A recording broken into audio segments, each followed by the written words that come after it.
Chapter 559. Let's stop the experiment for now. Dake pressed his finger on the curse cage, sub-beast card and gently drew the magic circle.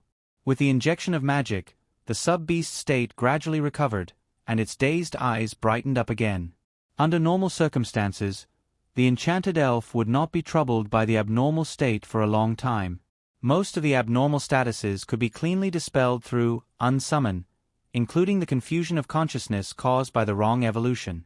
After all, after unsummon, the sub-beast's evolution would also be removed. But what if he could not unsummon? Then he would just kill it. After death, the enchanted elf would naturally return to the enchanted elf card, and all the effects on the body would disappear. Evolution was no exception. It was because of this that Dake could calmly carry out the experiment related to evolution. Remember the website, Vipkanshu. 6-inch. This incomplete pride card has a significant effect on the sub-beast. It's as if it exists specifically to evolve it into a zombie Tyrannosaurus.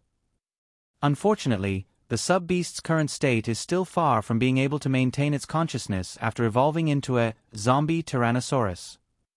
Dake continued to replenish the mana of the sub-beast as he pondered. His thoughts gradually became more active. After using this pride card, the sub-beast and the sub-beast can evolve into a zombie Tyrannosaurus. If I gather 3 zombie Tyrannosaurus, can they evolve into a zombie ultimate Tyrannosaurus? Ha ha ha, Doc laughed dryly as he destroyed this unrealistic fantasy of his. In short, the results of the experiment were within the acceptable range. If Curse Cage, sub-beast, was used properly, it would become a well-deserved overlord in his deck.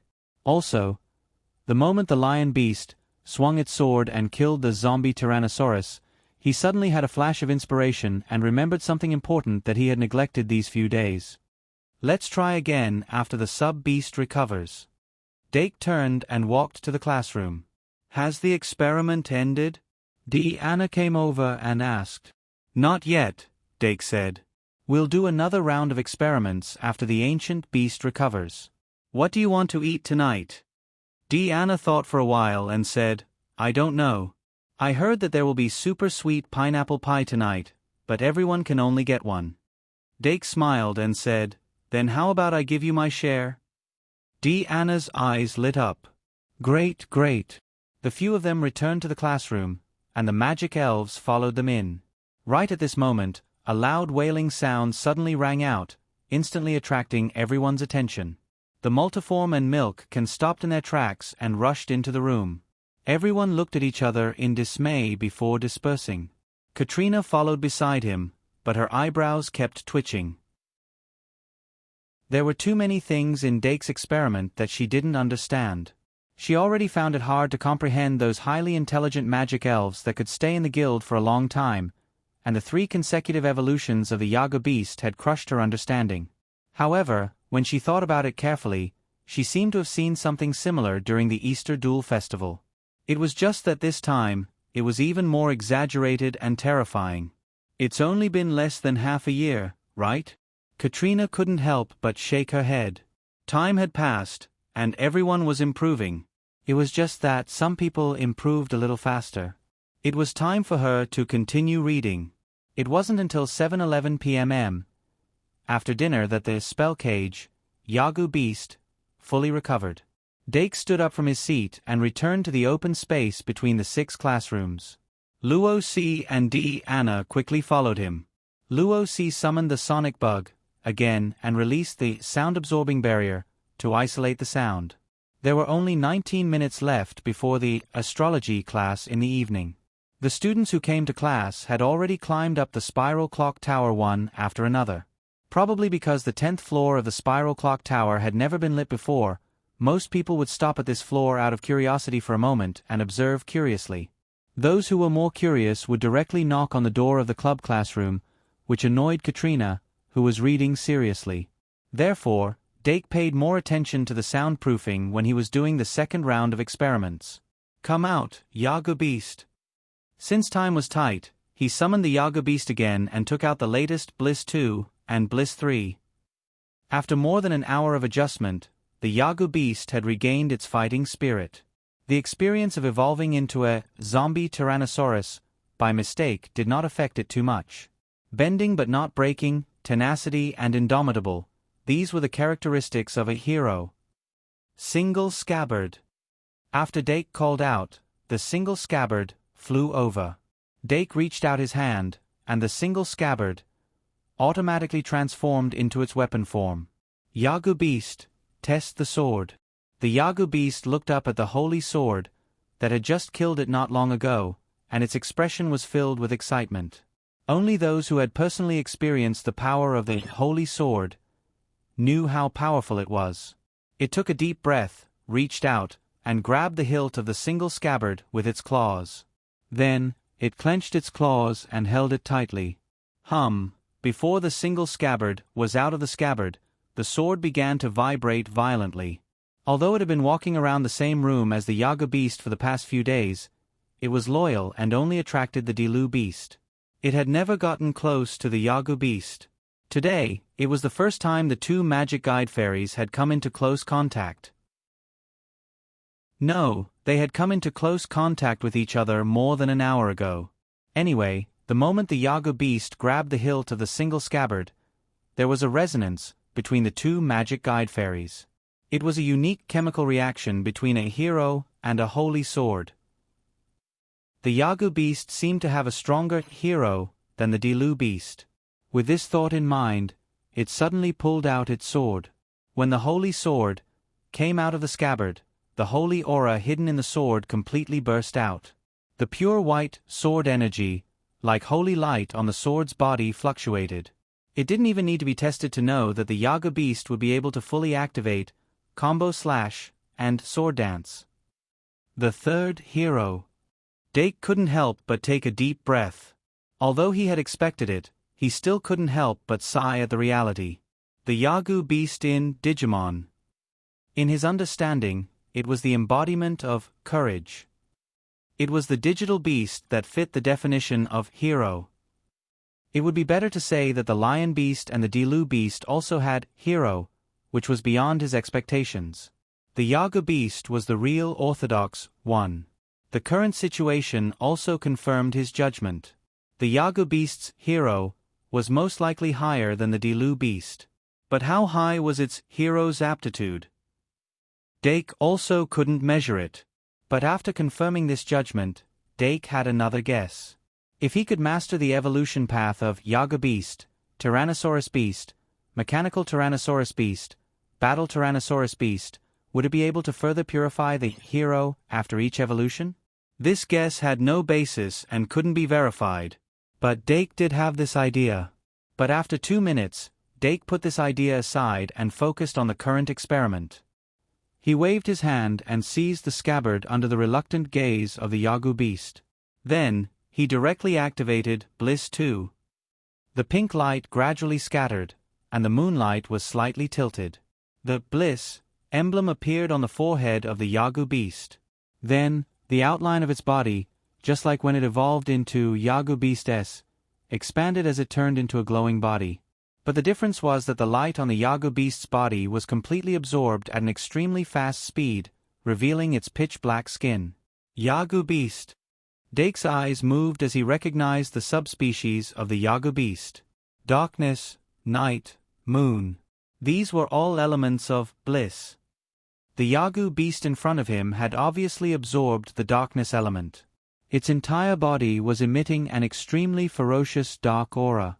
It was a hero just a moment ago, but now it has been eroded by darkness. Dake couldn't help but think of the mad lion beast. He then tried to pass the scabbard to the Yagu Beast. The Yagu Beast immediately grabbed the scabbard. The holy aura in the scabbard was successfully activated, but the light immediately reversed and burned its palm. The Yagu Beast immediately let out a low growl in pain, but its fingers that were holding the scabbard tightened. Its mana is decreasing. Dake injected mana into the magic card to quickly check the information. Card name, Yagu Beast. Type, Elf card. Level, ****. Race, Dragon. Attribute, Dragon/Dark. mana, 1100, attack, 1500, defense, 1300. Ultimate skills, small flame, mock rush. With the holy sword in hand, the Yaga beast's mana is continuously decreasing at a rate of 3 points per second. But in Paradise, this amount of mana consumption is negligible. In terms of attributes, the fire element has changed to the dark element. Its mana, attack, and defense are exactly the same as the Yaga Beast S. But compared to the Yaga Beast S, the Yaga Beast S lacks the powerful small flame explosion, and has an additional physical ultimate skill called Mock Rush. Dake immediately looked at the details of the ultimate skill.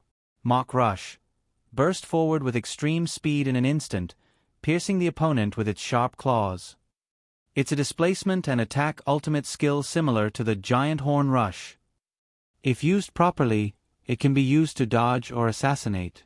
The ultimate skill of the Digimon beast was very violent compared to the Pokémon.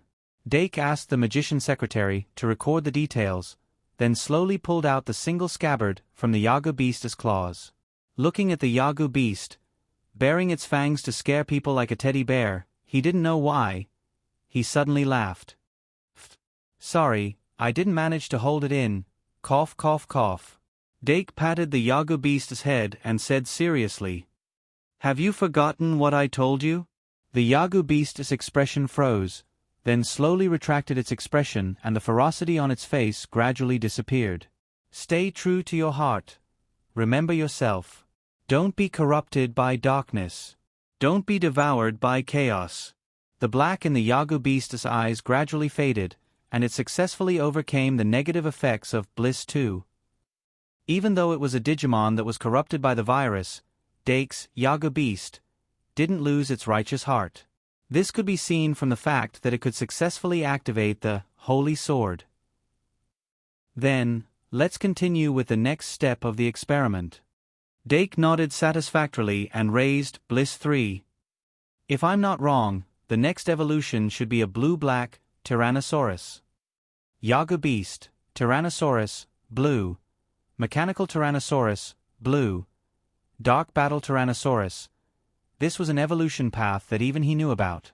The Tyrannosaurus and Mechanical Tyrannosaurus in this evolution path were both blue-black virus species. It could be said that they were two sides of the same coin as the Vaccine Tyrannosaurus and Mechanical Tyrannosaurus. All in all, he was very satisfied with this evolution path, because the Dark Battle Tyrannosaurus was really cool. Under Bliss 3's radiance, the Yaga beast successfully evolved. Compared to the Great Earth Tyrannosaurus from before, the Tyrannosaurus, blue, and black Tyrannosaurus were closer to the Tyrannosaurus.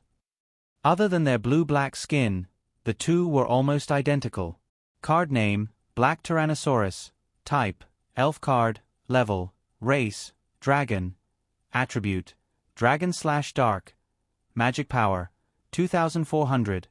Attack, 2500. Defense, 2300. Ultimate skills, Super Flame, Flame Wall, Flame Horn, 5 stars?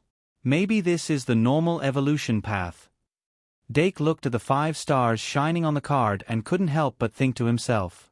Although he didn't know much about the Great Earth Tyrannosaurus, just from its appearance alone, he could tell that the Great Earth Tyrannosaurus's combat power should be stronger than the Tyrannosaurus. Other than the different attributes, the Black Tyrannosaurus and the Tyrannosaurus's combat power should be about the same. In other words, the Great Earth Tyrannosaurus was abnormal. Using this as a basis, the Great Earth Tyrannosaurus's correct evolution path should be stronger than the Mechanical Tyrannosaurus. The next evolution path should be stronger than the Battle Tyrannosaurus. Was this deduction correct? Dake couldn't make up his mind. He turned his attention to the Black Tyrannosaurus's ultimate skills. Other than the Super Flame, the Black Tyrannosaurus also had 2 other fire-type ultimate skills. However, the black flames that it spat out were dark elemental skills as well. Among them, Wall of Flame was obviously a defensive sure-kill skill. Flame Wall.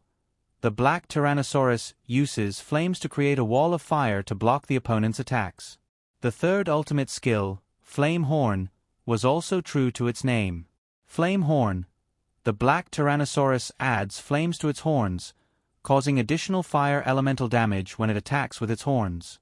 It's still a simple ultimate skill, but it's still useful.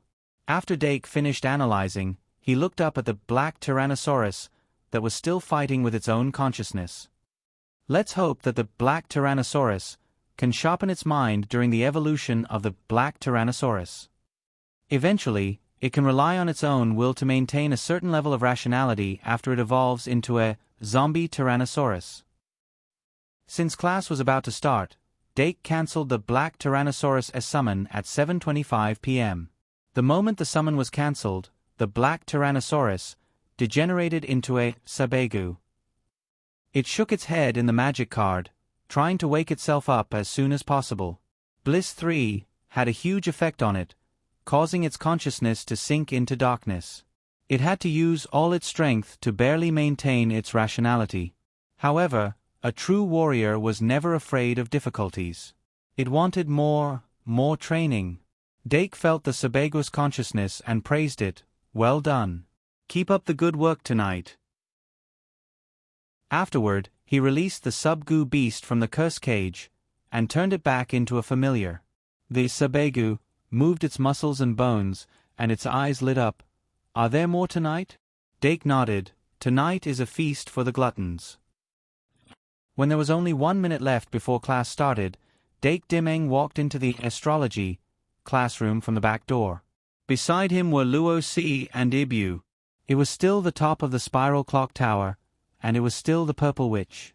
Astrology was like a continuation of astronomy. Professor Midya Bartholomew arrived before the bell rang, which was rare. She did not drive the pumpkin carriage into the classroom like she did in the previous classes. However, she still followed her own habits and did not compromise with the academy. A pointed witch's hat that was casually placed on the desk. A purple veil that covered the tip of her nose. A black witch's robe that was tailored to fit her graceful figure. A dark purple net glove that reached her elbows. A pair of purple stockings that tightly wrapped around her slender legs. A pair of crystal high heels that were sharp enough to stab someone to death. Dake had always suspected that she had more than 2 sets of the same clothing. Even in the cold winter, Professor Midya would only put on a woolen coat. Her fingers nimbly twirled a slender wand, and her eyes, which were painted with lavender eyeshadow, slightly narrowed. Her gaze swept across everyone in the classroom. When Dake sat down with little Ibu, she stopped twirling her pen, wand, and knocked on the desk. The whispers in the classroom gradually stopped. At the same time, the bell for astrology class rang. When the bell stopped ringing, Professor Midya raised the corner of her mouth and said softly, "Can anyone stand up and introduce me? I don't want to mention those words this year." After saying that, her gaze lightly drifted to the audience. Astrology class was not unique. On Tuesday night, there was an astrology class that was taught by a senior professor.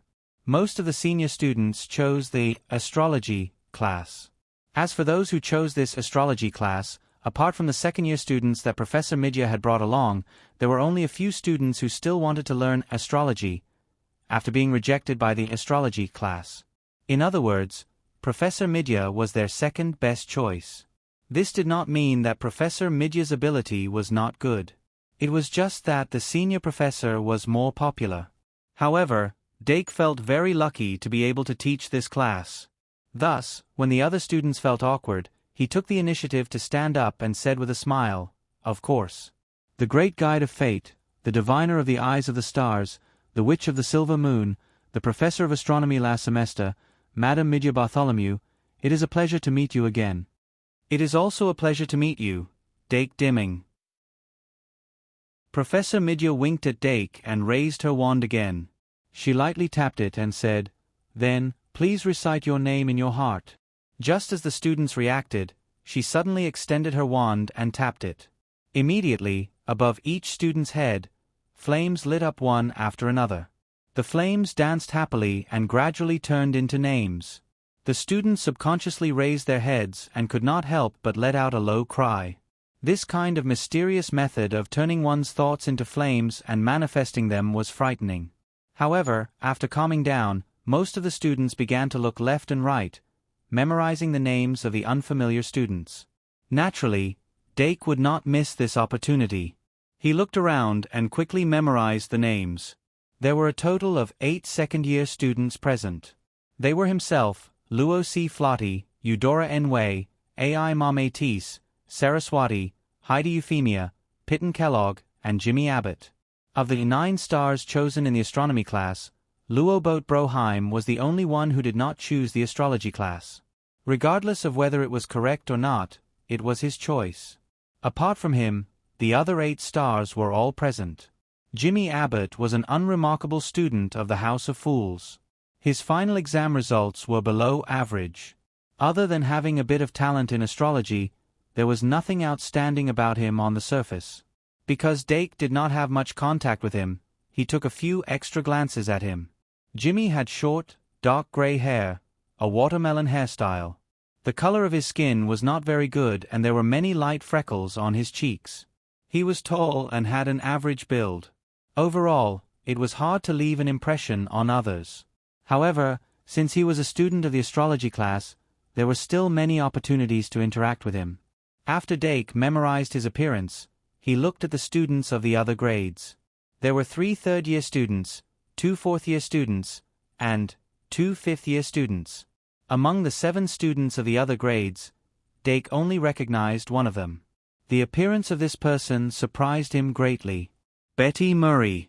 She was a 5th-year student and belonged to the Marine Biology Research Department.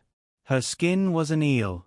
During the previous school year, she had formed an adventure team with White, Luo Boat, and C. Keat to explore the secret passage. After that, they encountered the vampire Vlad and were in danger.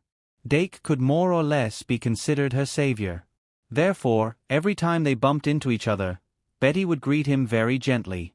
Dake's impression of her improved. Betty wasn't very strong. She could barely be considered excellent in her studies. However, her talent and luck weren't very good. It wasn't strange that she was eliminated by the other astrology class. However, since she was accepted by Professor Midia, she must have some talent in astrology.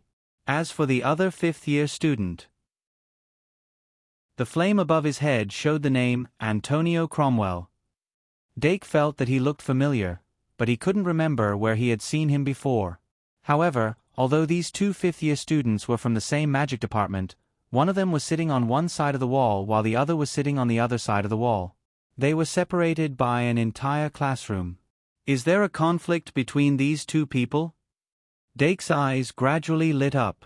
His heart for gossip was burning fiercely. After Professor Midia finished the roll call, she smiled and said, "Our class only has 15 students, so I won't say much. Before the class started, I made a small bet with Professor McDonald. I hope you can win this bet for me." Professor McDonald was the professor of the other astrology class. As soon as Professor Midia's voice fell, the 7 students who weren't second-year students started to move. Antonio Cromwell, who was a 5th-year student, immediately raised his hand. Professor Midia stretched out her hand and said, "Antonio Cromwell, what do you want to say?" Antonio's face slightly darkened. He immediately stood up and said, "Professor Bartholomew, we signed up for your elective class to learn astrology, not to become a gambling tool for you and Professor McDonald." Professor Midia raised her eyebrows slightly.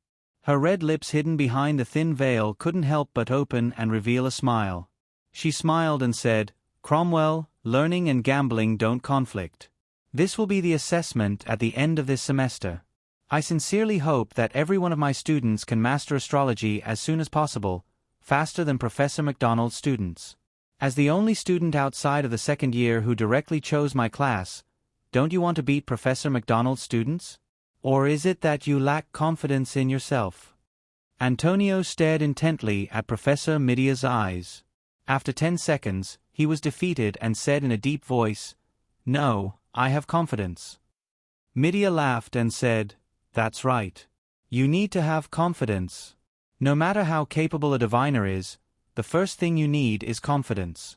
If you don't believe in your own divination, how can you make others believe in you? Sit down. You're the oldest student in the class. I hope you can be a role model for your juniors. I will. Antonio sat down, but the dignified expression on his face didn't recede. Professor Midia's gaze immediately turned to the other students. With Antonio as an example, the other students no longer had any doubts about the bet. But other than that, they clearly lacked confidence. Obviously, they didn't have much hope in beating Professor McDonald's students. After all, except for Antonio, the other 6 people were all in the failure group that Professor McDonald eliminated. In contrast, the second-year students didn't have much doubt about this. AI Ma raised her hand and said, "Professor, since the assessment is tied to the bet, then if we fail the bet, can we still pass this elective class this year?" It was a very practical question. Professor Midia nodded and said, "Of course, you can't pass." The sound of discussion below the stage suddenly increased. Sarah raised her hand and said, "Professor, then what exactly is the bet?" Professor Midia narrowed her eyes and said, "It's a very simple bet. Professor McDonald and I will teach you astrology in the first semester of this academic year. Then, during the end-of-semester assessment, we will divine some things that will happen in the next semester. Whichever side's divination is more accurate wins. If the divination fails, it means that you haven't mastered astrology. If you haven't mastered astrology, it means that you can't pass the assessment." This was a very simple principle. After listening to Professor Midia's explanation, the students quieted down. The elective class was chosen by themselves. Since he had chosen astrology, it meant that he wanted to learn astrology. If you can't learn it, what's the point of letting you pass? Therefore, among the 15 students, only Dake Dimming was dumbfounded. He didn't know anything about his own talent in divination. The reason he chose astrology was to accompany Ivan. Although Ivan had made up for his basic knowledge during the holidays, his level of magical engineering and magic theory was still very low. To let him master astrology in half a semester, it would be better to let him study maximization on his own. It was impossible anyway. I wonder if the assessment will be a class assessment? Or an individual assessment? If it's a group assessment, I can still freeload. Dake couldn't help but humbly think to himself. Unlike astronomy, the professor of astrology was very professional from the very beginning. Professor Midia didn't laugh and joke around. She started from the most basic astrology theory in detail. The so-called astrology, generally speaking, was to see the future from the trajectory of the stars. But if one were to break it down, there would be different central celestial bodies, different methods of observation, and so on. There were countless different types of astrology. Among them there were 2 big categories. They were star divination and constellation divination. Star divination used the Sun, the Moon, Mercury, Jupiter, Mars, Saturn, Venus as the central celestial body for divination. Constellation divination used the 88 constellations as the main divination method. According to Professor Midia's explanation, in this semester, as long as one could master one of the subcategories of astrology, it would be considered a success. Star divination with the Sun or the Moon as the central celestial body, or constellation divination with the 12 signs of the zodiac as the object of observation, are all relatively easy to master divination methods. My personal suggestion is that star divination with the Moon as the central celestial body is the easiest to learn. Of course, everyone's preferences are different. As for the specifics, you will have to rely on yourself to grasp. Tonight's class ends here. When you go back, I hope you can quickly memorize the knowledge taught tonight. Also, don't forget to hand in your homework to the grade leaders before Wednesday night. Class dismissed. After announcing the end of the class, Midia left the classroom in her high heels. The familiar pumpkin carriage was already parked in front of the door. She boarded the carriage.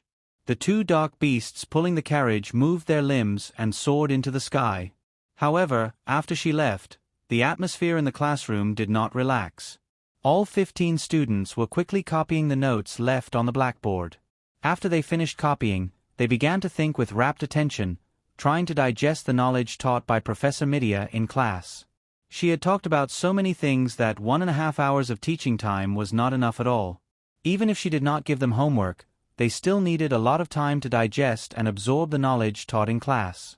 This was the first time the second-year students came into contact with Professor Midia. Two of them could not help but ask their second-year juniors, "Is Professor Bartholomew always this serious?" The second-year students could only laugh dryly and say, "Yes." They could not tarnish Professor Midia's image in front of their seniors. If Professor Midia found out, wouldn't they be done for? But in any case, the learning atmosphere in this astrology class was obviously stronger than in the major class. Those senior students who still chose Professor Midia's astrology class after being rejected by Professor MacDonald naturally had a positive attitude of wanting to learn astrology. And under their leadership, the second-year students couldn't relax. Therefore, it was not until half an hour after the class ended that the students in the classroom left one after another. Dake stayed until the end. He took the blackboard eraser from Eudora, who was standing on tiptoe to wipe the blackboard, and wiped the top of the blackboard clean. "Thank you." Eudora's face turned red again. "It's nothing." Dake put down the blackboard eraser and asked, "Next, do we go back directly?" Seeing Eudora's hesitant look, Dake smiled and said, "Then come to our club for a while, and then go back with us?" Eudora immediately nodded and said, "Okay." Luo Si, who had just packed up her things, walked over, took her arm, and said, "Then let's go together. I made tea. Although I don't know if you are used to iced tea."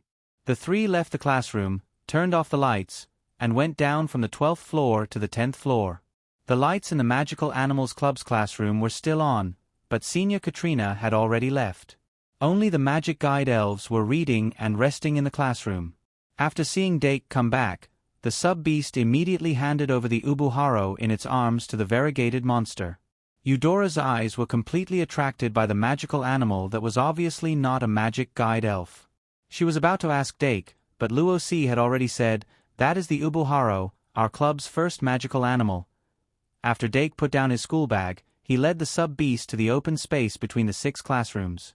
Luo Si's sonic bug also flew over and activated sound-absorbing barrier.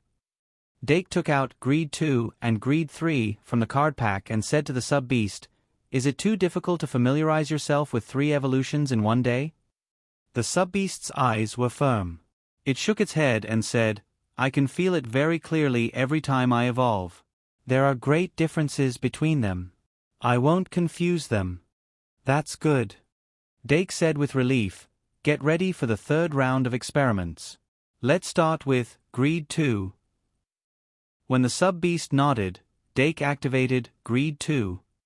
Swipe card, evolve. The sub-ancient beast began to evolve under the purplish-blue radiance. With the flash of the light of evolution, the cold aura dispelled the last trace of heat in the night. The sub-beast that was as white as snow appeared from the light. What subspecies is it this time? Dake couldn't help narrowing his eyes. Before tonight, he had never thought that there would be so many subspecies of the sub-beast. This feeling was like watching Ibu's evolution. It was very novel every time.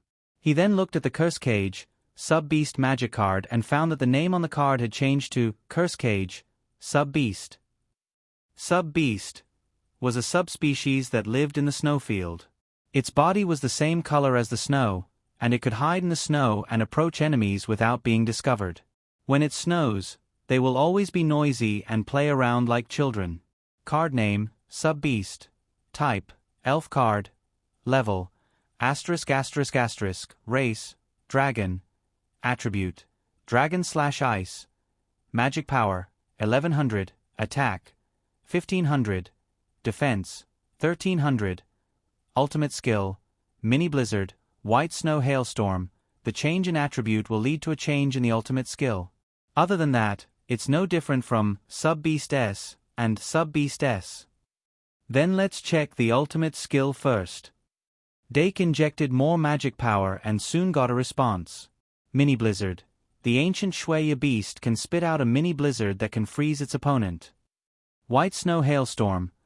Sub-Beast Snow Hailstorm can condense ice energy into a ball and shoot it into the air to form an icicle to smash the enemy. Two ultimate skills that are very compatible with the ice attribute. Mini Blizzard can be used as a control skill, and White Snow Hailstorm can be used as an attack skill. In short, it's not bad when it's a 3-star magic elf. Next, I'm curious about the next stage of evolution of the Sub-Beast. Dake first ordered the Sub-Beast to release its ultimate skill into the air. After carefully observing and recording it, he then picked up Greed 3. Ancient Snow Beast immediately turned around and welcomed the radiance of Greed 3. In the name of Dake Dimeng, I summon you. The strong light of greed dyed the 6 walls a deep purplish blue. The ancient snow beast felt even more desire. Not only did it thirst for power, but it also thirsted for snow and knowledge. Among all of Dake's magic elves, it was the only one that was summoned after entering the school. Apart from it, all of the other magic elves had learned how to read and write. Every time it saw its companions reading and writing, although it was confused, it was secretly envious. This envy was further strengthened under the guidance of Greed 3, and turned into a greed for knowledge. When the light of evolution that enveloped its body converged inward, a snow-white demon-shaped digital beast appeared in front of Dake. It wore a pointy round hat and a snow-white cloak. It held an ice crystal staff in its hand as if it was a magician that controlled ice and snow, emitting a cold and wise aura. 5 in 1 10,000 plus. 0192/233. Deadline got it. I'm finally done, please vote. Chapter 560. Could this be a wizard beast? Looking at the ancient snow beast that evolved into a digital beast, Dake suddenly recalled a memory of the first Digimon. In the first Digimon, the wizard beast appeared as the partner of the Diru beast. Later on, in order to protect one of the protagonists, Gale and the Diru beast, it sacrificed itself to block the attack of the boss, the vampire beast. As a result, the Diru beast evolved into a fairy beast. Tears and sadness were always unforgettable. Dake subconsciously turned his head to look for the Diru beast. However, unlike the day, the Diru beast did not come to look at him. As for the snow-white humanoid digital beast in front of him, it was not a wizard beast. It was a subspecies of the wizard beast, the ice wizard beast. In the setting of the anime, the ice wizard beast was the same as the wizard beast. They were wizards that came from the digital world, Witcheny. They used masks to cover their faces and never showed their real faces. They mastered magic of different attributes and were all highly intelligent digital beasts that could evolve into sage beasts. In other words, they were born as mages. Remember, https://m. Vipkanchu. VIP as a dragon species, the ancient snow beast was able to evolve into a humanoid ice sorcerer beast. That was indeed unexpected. However, this was the charm of the digital beast. When Dake completed the evolution, he had already injected magic into the magic card and finally received feedback. Card name, Ice Wizard Beast. Type, Fairy card. Level, Race, Human. Attribute, Ice/Light. Magic, 3000. Attack, 2300. Defense, 1600. Ultimate skill, Ice Crystal Cloud, Aquarius Fill, Ice Phantom, a 5-star magic fairy. The star level of the Ice Wizard Beast was not unexpected. It was the same 5-star as the Black Tyrannosaurus Beast. However, in the distribution of 3 sizes, the Ice Wizard Beast and the Black Tyrannosaurus Beast had a huge difference. The Ice Sorcerer Beast's mana had surpassed the pinnacle of 5 stars and even reached the pinnacle of 6 stars. Its attack was not weak either, but its defense was only 1,600 points. Obviously, it belonged to the type of mage with high HP and high magic.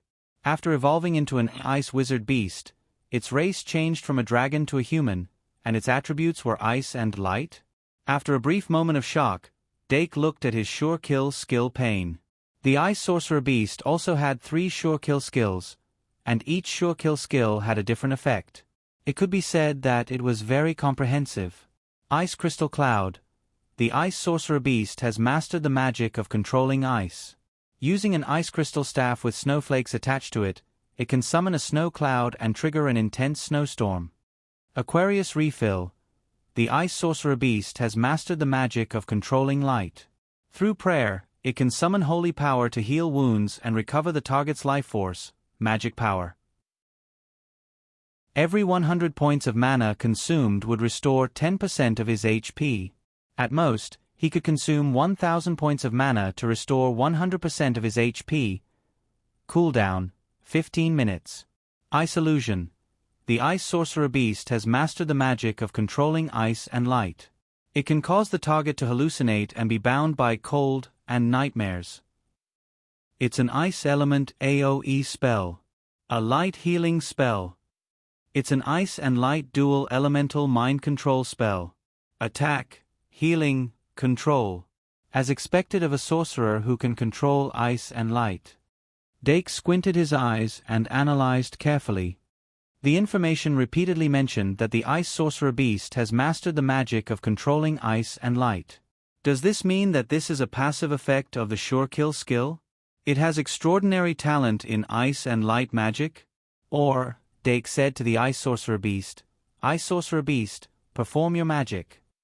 Okay. The Ice Sorcerer Beast replied very clearly and raised the staff in its hand. In an instant, the ice and light elements mixed together to form an icy blue stream of light that was released from the staff.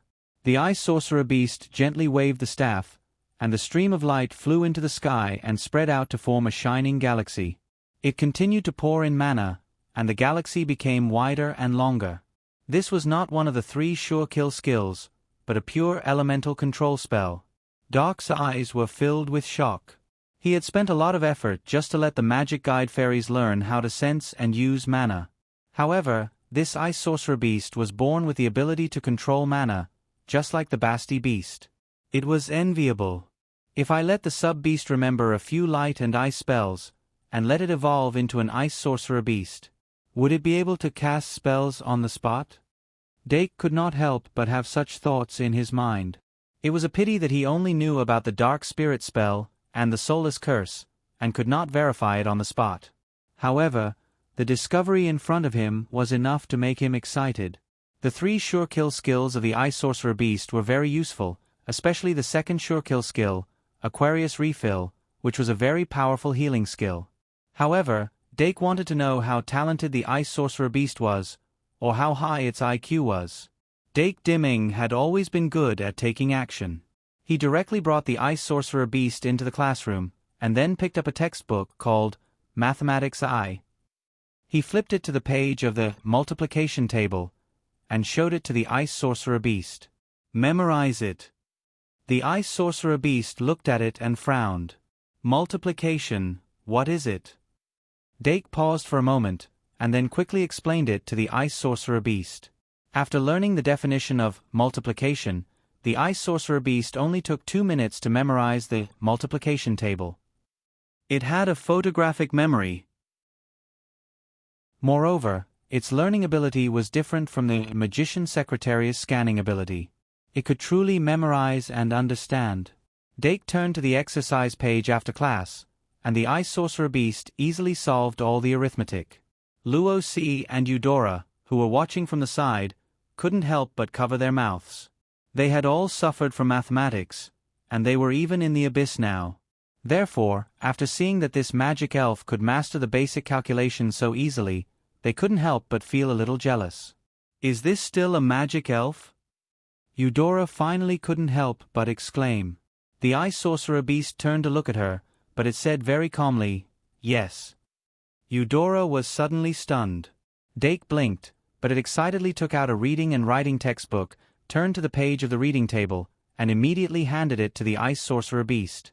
I'll read it once, and you memorize it. The Ice Sorcerer Beast turned back.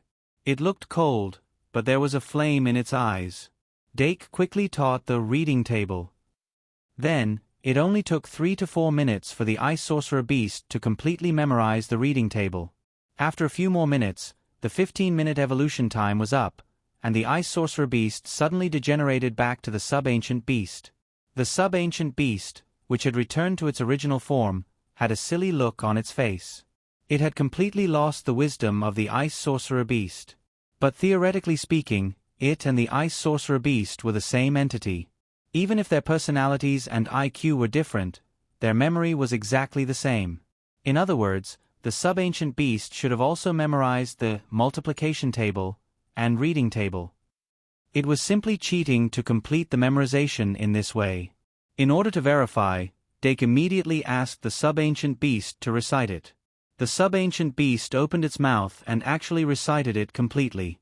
But Dake immediately asked it to do the exercises again. As soon as it did this, it made a problem. It seems that memorizing and doing are indeed two different things. Dake sighed and comforted the sub-ancient beast. In the exercises just now, the sub-ancient beast made two mistakes. Basically, as long as the calculation was a little complicated, it couldn't do it. This situation was like not getting full marks in an open-book math exam. The theorems and formulas were all there, but it just couldn't do it. The sub-ancient beast racked its brains and frowned. Dake quickly calmed down and then became happy again. Just being able to help you memorize is already a very amazing plugin. From tonight onwards, I'll let the lion beast start teaching you the basics. I believe you can do it. The sub-ancient beast couldn't help but open its mouth and couldn't close it for a long time. But it had to ask if it could do it. Of course, it couldn't say no. When the sub-ancient beast patted its chest and said that it would definitely master the basics as soon as possible, Dake put away the magic card and then walked to the sub-ancient bird's room to play with it for a while before leaving the club classroom. The astrology class ended at 9 p.m. sharp, but it was already 9:30 p.m. when Dake came down. Now, it was already past 10 p.m. I wonder if Nora is locked outside? Thinking of this, Dake called Luo-C and Eudora and left the club classroom with a bunch of magic elves. How is it, our club classroom? Dake asked on the way. Eudora let out a heartfelt sigh. Big. How could it not be big? The entire 10th floor of the Spiral Clock Tower belonged to the Magical Zoology Club. Compared with those clubs located in the castle, of course, it was ridiculously big. However, the astrology club that Eudora belonged to was also quite special. In addition to their own club classroom, they also had the right to use the observatory. On the top floor of the Aristocrat Courtyard Tower was the observatory. Although Dake hadn't visited the other towers, he estimated that the top floor of the other three towers should also be the observatory. The observatory had telescopes that could be used to observe the starry sky. If they wanted to master astrology as soon as possible, they had to make full use of this observatory. The three of them entered the tower of the House of Nobles with a group of magical pets. At this time, there were not many people left in the common lounge. Most of them were used to the daily comings and goings of the magical elves. They only glanced at them and continued to read. Good night. Good night. Good night. After the three of them said good night to each other, they separated at the stairs of the 3rd floor. Dake slowed down. When he was only a few meters away from dorm 301, he found a cute puppy lying at the door. This puppy was snow white with only a tuft of red hair on its forehead. It was Aurora's familiar, Icefire Hound. When Dake found the Icefire Hound, the Icefire Hound also found him. The cute puppy immediately got up, jumped and pounced at Dake, and accurately got into his arms. Woof! The Icefire Hound barked, then lay on Dake's chest and licked up desperately. Its short and small tail was swinging like a propeller. Dake squatted down and fixed it with his left hand. His right hand stroked from the top of its head to its tailbone in a straight line. After repeating several times, he heard a soft, woof woof. Then he put the Icefire Hound on the ground and said, "Go, complete your mission." The Icefire Hound shook its head and became spirited again. Not bad. Dake looked at the Icefire Hound running downstairs and couldn't help but smile. Me. Oh Omega. Afterwards, his arm was tightly bound by Fairy Ibu's ribbon.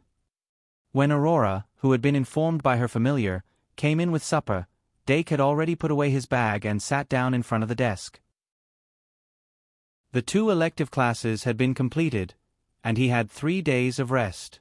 In these 3 days, apart from completing homework and watching the new bee competition on Saturday morning, he would further remodel the club's classroom and buy items according to the wishes of each magic guide sprite. For example, the various training equipment for the Horned Hawk Men. In addition, he planned to make a trip to Traveler's Street. He would first go to the Kitty Flower Shop, and then go to the Universal Duel Club's Academy branch to take a look. The Shang Molian Academy's efficiency was very high. The trial run cards and first-generation duel discs had already been mass-produced and could be sold in limited quantities within the Academy. Although the small mages within the Academy weren't the main customers of the Universal Duel Club, their ability to accept new things was higher, and the speed at which they grasped the rules of the card duel was also faster. From them, one could see the competition between the duel game and magic chess more quickly and intuitively. Up until now, Dake and the others' estimates of the duel game sales were based on speculation without any actual data. Whether or not the duel game could be developed into an industry that could compete with magic chess still needed to be verified by actual data. Only with better test results could the first phase of the official sale begin. Dake and the Magic Guide sprites happily enjoyed the supper that Aurora had personally made and told her about the interesting things that had happened today. Aurora also picked out a few things that had happened in the first years and told him. Among them, it naturally included the premeditated plan of the first years. Dake had already known the reaction of the first years on Tuesday night after the math class ended.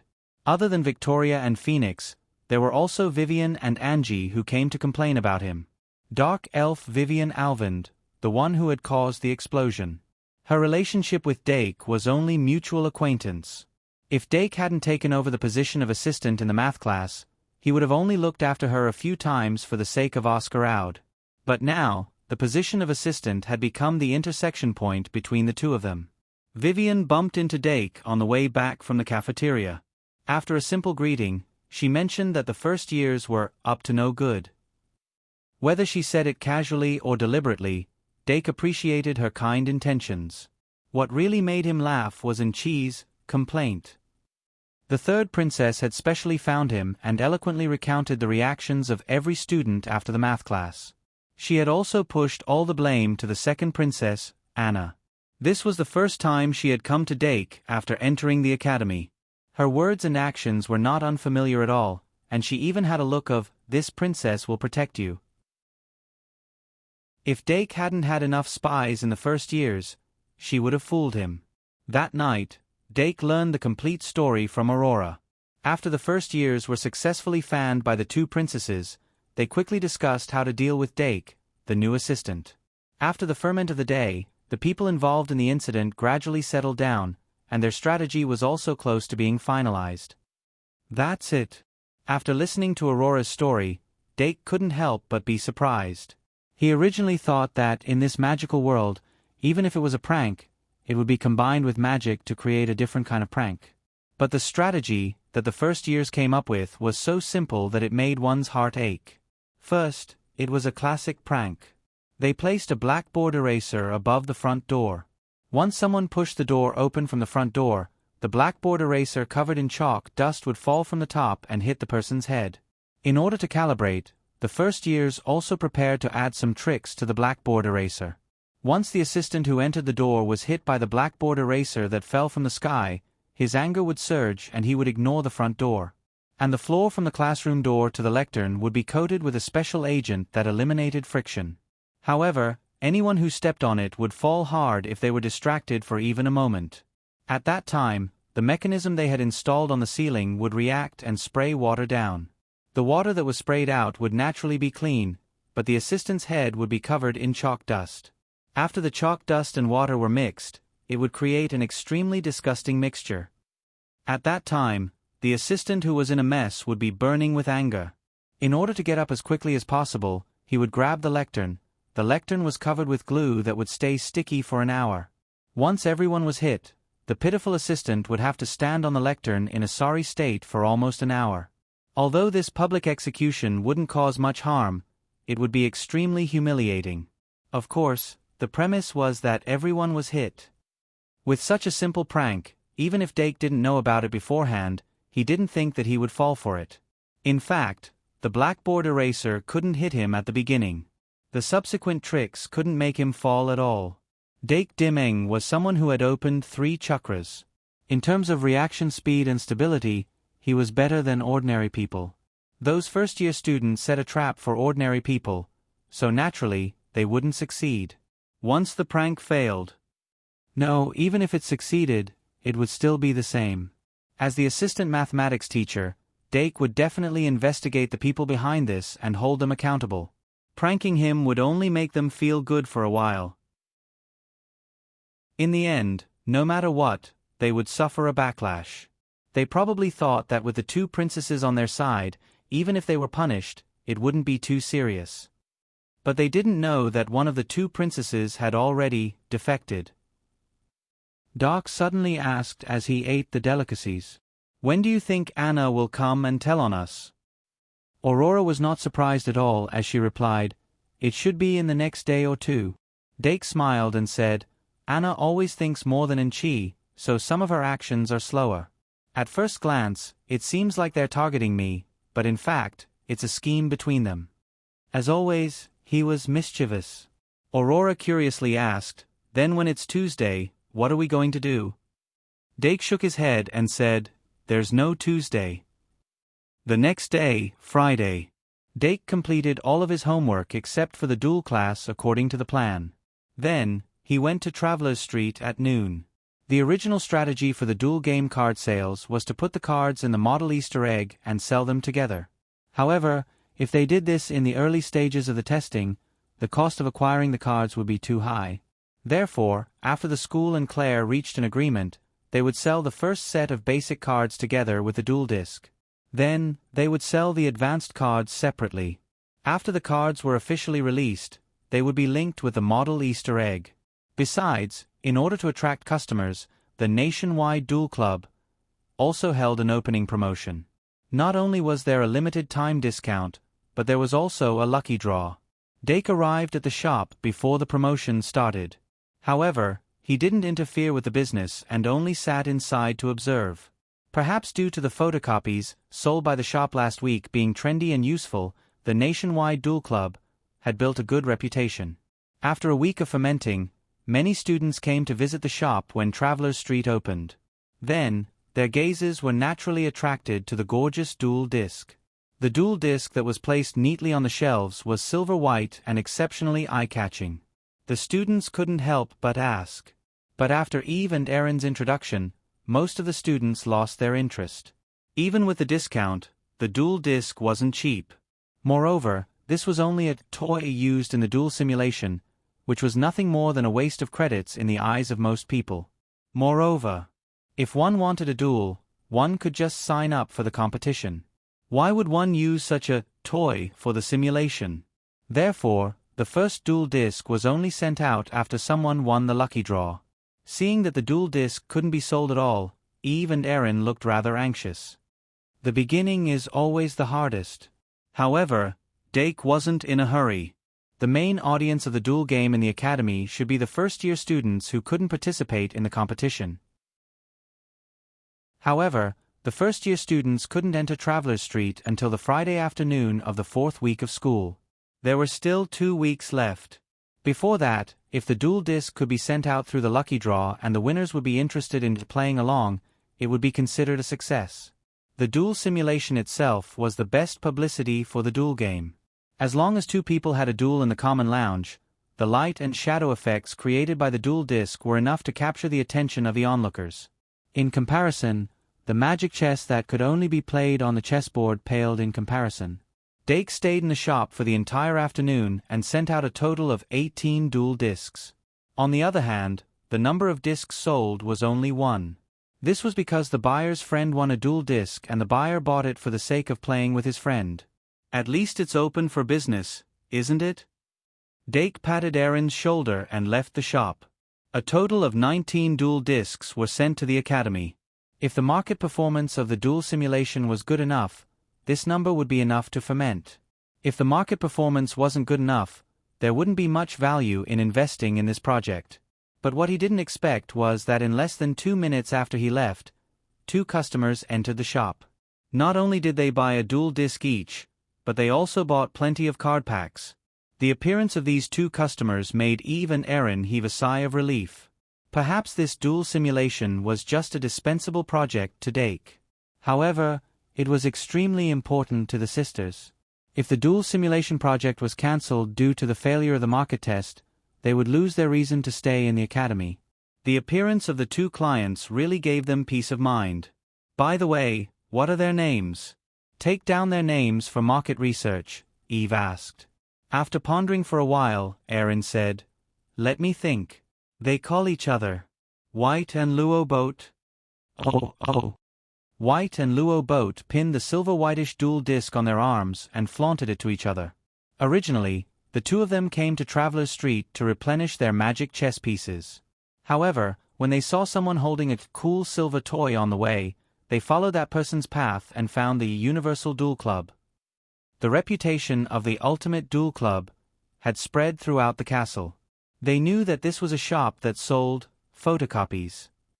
But they weren't interested in the photocopies, which was why they entered the shop and inquired about the origin of the silver whitish toy. After careful questioning, White keenly sensed that this toy was essentially the same as the magic chess pieces, which piqued his interest. Due to the changes in the curriculum, the second-year students had more free time before the official activities began. White and Luo Boat were bored, so they decided to buy the duel disc. "I saw the rules of this duel game. It's no different from an official duel. Otherwise, why would it be called a duel simulation?" The two of them fiddled with the duel disc as they walked toward the pavilion in the middle of the lake. White said, "You will be participating in the newbie competition tomorrow morning. Perhaps we can use this duel disc to practice?" Luo Boat's eyes lit up. "Isn't this what Dake always said? Combining entertainment and learning. What's it called again?"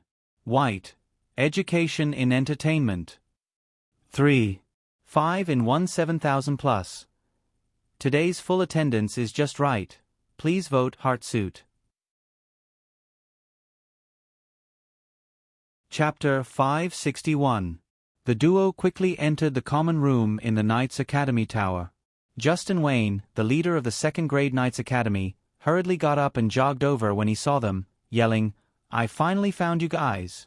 Where's the magical language homework Professor Bode gave us?" "Don't worry, of course we've already finished it."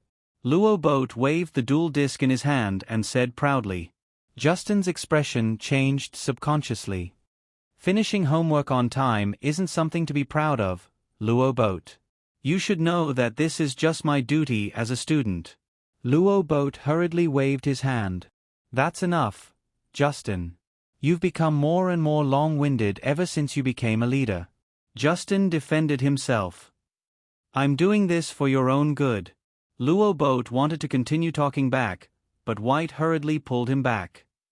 "Justin, wait a moment. We'll bring the homework down." After that, he pulled Luo Boat up to the third floor. After a while, the duo finally handed over the homework to Justin. Justin let out a sigh of relief and muttered, "I don't want to face Professor Bode with incomplete homework." Go. White grabbed him by the shoulders and pushed him away. When he was out of the door, she suddenly turned around and smiled at Luo Boat. The first website was https://m. Vipkanshu. VIP. Then the duo raised the dual disc in unison. Although the dual disc had a slot for a charging card, for the little mages with magic, they only needed to inject a small amount of magic to activate it. The duo mixed up the cards they had just bought and put them into the dual disc from the side. Then they activated the dual disc and shuffled the cards automatically. The whole process was basically the same as the duel on the contestant stage. First, the cards were shuffled, then the cards were drawn. After the dual disc was activated, it would automatically identify the opponent and connect with them. Duelists, please create a title. Just as the two were excitedly trying out the dual disc for the first time, the dual disc issued a monotonous voice reminder. White and Luo Boat looked at each other and spoke at the same time. Disembark, Knight's Sword. Landing, Iron Fist Fighter. Connection successful. Knight's Sword versus Iron Fist Fighter. Almost at the same time, Heavy and thick iron chains appeared under the feet of both sides. They extended forward along both sides and instantly connected. Crack. The site was connected. Begin. A dignified voice sounded from the silver-white dual plate. Flaming frames appeared on both ends of the arena, and numbers were jumping within the frames. The two of them who had read the rulebook naturally knew that this was the number that represented health. The simulated duel was limited by the cost of the dual disc, so the rules of the duel were greatly simplified. First, he removed the magic conducting ball. Then, the magic conducting spirits summoned from each card could only attack once in a round. The enchanted fairy didn't have magic power, it only had attack and defense. If the damage received exceeded the defense value, the magic guide fairy would be killed. The duelist would only be directly attacked if all of the summoned magic spirits were killed. Of course, these were only the basic rules. There were always special card effects that could break the rules. In short, it simplified the controls that the duelist needed to make, but added a bit of strategy. Not only archmages, but even ordinary people without magic power could find joy in it. But in comparison, the most attractive part of the initial stage of the simulated duel was that the projection of a human magic guide fairy could be summoned at will. Normal summon, Ibu. Following White's shout, a lifelike little Ibu appeared in the air. He immediately said excitedly, "Luo Boat, look at what I summoned." "Damn, it's actually Dake's fantasy beast." Luo Boat looked at his cards and said, "White, although Dake's Ibu is very powerful, it can only be used in his hands. Your Ibu card should only be 1 star, right? My turn, I usually summon a troll." A 3-star ugly troll suddenly appeared on Luo Boat's field. "It's actually a troll." White couldn't help but open his eyes wide.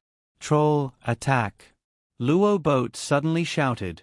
The sudden appearance of the troll's projection and Luo Boat's excited shout immediately attracted everyone's attention. Under everyone's gaze, the troll's projection let out an extremely intimidating sound effect, and then a white light shot out from its mouth. Seeing that the 1-star Ibu was about to be killed by the troll, White immediately flipped her card, used the magic card, Counterattack Shield. The magic card, Counterattack Shield, was an extremely difficult card to refine. It took 2 years to refine, but there wasn't even a chance to touch it. But White had pulled out this extremely rare and expensive card from the card pack she had purchased. An inwardly revolving wall of light appeared in front of Ibu, and the troll's attack was instantly repelled and shattered. White gave the order to attack Ibu and his newly summoned magic guide fairy on the next turn. The simulated duel between White and Luo Boat caused a huge uproar in the common lounge of the Knights Institute Tower. At the same time, the other people who had received the dual disc also began to ponder and try it out. Even the common lounge of the Aristocrats Institute had people trying it out. Dake keenly sensed that a gust of wind had begun to blow. When he returned from the club classroom, he discovered that there were upperclassmen in the common lounge of the Aristocrats Institute Tower, using the dual disc to simulate a duel. Both sides of the duel had solemn expressions and were abnormally serious. More and more spectators gathered, and almost everyone in the common lounge had gathered around. Everyone's eyes were filled with novelty, and they were quite interested in the simulated duel. "I hope it's not a temporary fad." Dake crossed his arms and stayed in the common lounge for a while, feeling a bit happy. He had spent an entire afternoon in the store, but he had only sold a single dual disc. It would be a lie to say that he wasn't sullen. Although the Dual Society of the Whole People was founded by Claire Carter, he had participated in all the planning and considered it a kind of venture. If the middle of the road collapsed before he even started his business, he would also feel disappointed. However, the situation had clearly taken a turn for the better. If this popularity could continue for a while, the initial testing would be a success. Although the follow-up maintenance would still be heavy, it would be a good start. Once the simulated duel became popular among the commoners, the Dual Society of the Whole People might even be able to start a competition for simulated duels and introduce a profession system. It would exist as a companion industry for magic duels. At that time, not only would it be able to stimulate consumption, but it would also create jobs and improve the people's livelihood, making a great contribution to the kingdom's economic development. That night, Dake spent most of his time in the common lounge, investigating and analyzing the advantages and disadvantages of the simulated duel so that he could implement improvements in the future. He only returned to the dormitory with the magic engineering elves after a day of study had ended and they had returned from the club classroom. Not long after, an uninvited guest arrived at the dormitory, second Princess Anna. Just as Dake had guessed, Anna had also come to snitch. Dake didn't want to waste too much time on this matter. He ordered Anna to make a list of all the first-year students who were involved in this matter and then prepared to give this list to Professor Shi Erfu. After all, Professor Lars Murnau was too old. Dake didn't want to disturb him over such a small matter, so he could only let the vice principal deal with this matter. He had always thought that it was fine for children to be naughty, but they couldn't have no bottom line. As a student, they didn't have to respect their teachers, but at the very least, they had to have a basic respect for those who taught them. He believed that Professor Shi Erfu would handle this matter well. This is everyone? Dake picked up the list filled with names and looked at it under the light. Anna blinked and nodded like a chick pecking at rice. Dake tapped the table with his knuckles and looked up at her with a faint smile. You're not going to write your own name? Anna's eyes flashed, and she immediately showed a shocked and confused expression. Why do I have to write my own name? Is it to praise me? Dake put down the list and reached for the apple juice. He said nonchalantly, after all, this was planned by you and Enchi. If I only wrote their name and didn't write yours, wouldn't it be unfair to them? Anna's eyes widened, and she looked confused. Dake, what are you talking about? Why don't I understand? Okay. Stop acting. Dake turned around and said, actually, I'm quite curious. Why didn't you write Enchi's name on the list? You didn't give in at the last minute, did you? Anna was confused again. Why write Enchi's name? She didn't participate in this matter.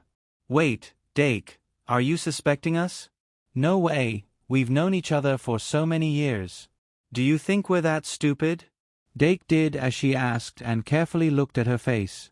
The second princess was indeed a natural beauty. Her skin was so tender that it was almost oozing water. He couldn't help but want to pinch it. Dake quickly restrained his expression and said, It seems that you also know that you can't escape after writing Enchi's name. For the sake of the royal family, I can let bygones be bygones this time, but there won't be a next time. You can go back now. Anna immediately frowned and said, Are you chasing me away? You haven't talked to me since I entered the school. Now that I've taken the initiative to visit you, you're chasing me away so quickly.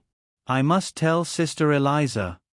Dake stretched his body, leaned back and said with a smile, What's the use of telling her? Will she eat me up? If you don't leave now, there will be one more person on this list. Humph.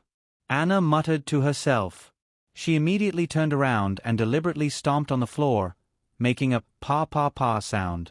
After she left, Dake called the magician secretary, and remembered the people on the list one by one according to the scan record of the magician secretary. Anna and Enchi's names would not appear on the list. But this didn't prevent him from telling the whole story to Professor Shi Erfu. As for whether the two princesses would be punished, it would depend on Professor Shi Erfu's opinion. Today's Shang Molian Academy was also in a critical period. Punishing the two princesses was a small matter, but the political impact would be deliberately magnified by people with ulterior motives. Therefore, in the end, it would probably be a secret warning. However, when the people on the list found out that only they were punished, and the two princesses were not involved, they would definitely have more considerations in the future. If the two princesses wanted to cause trouble again, it wouldn't be so simple.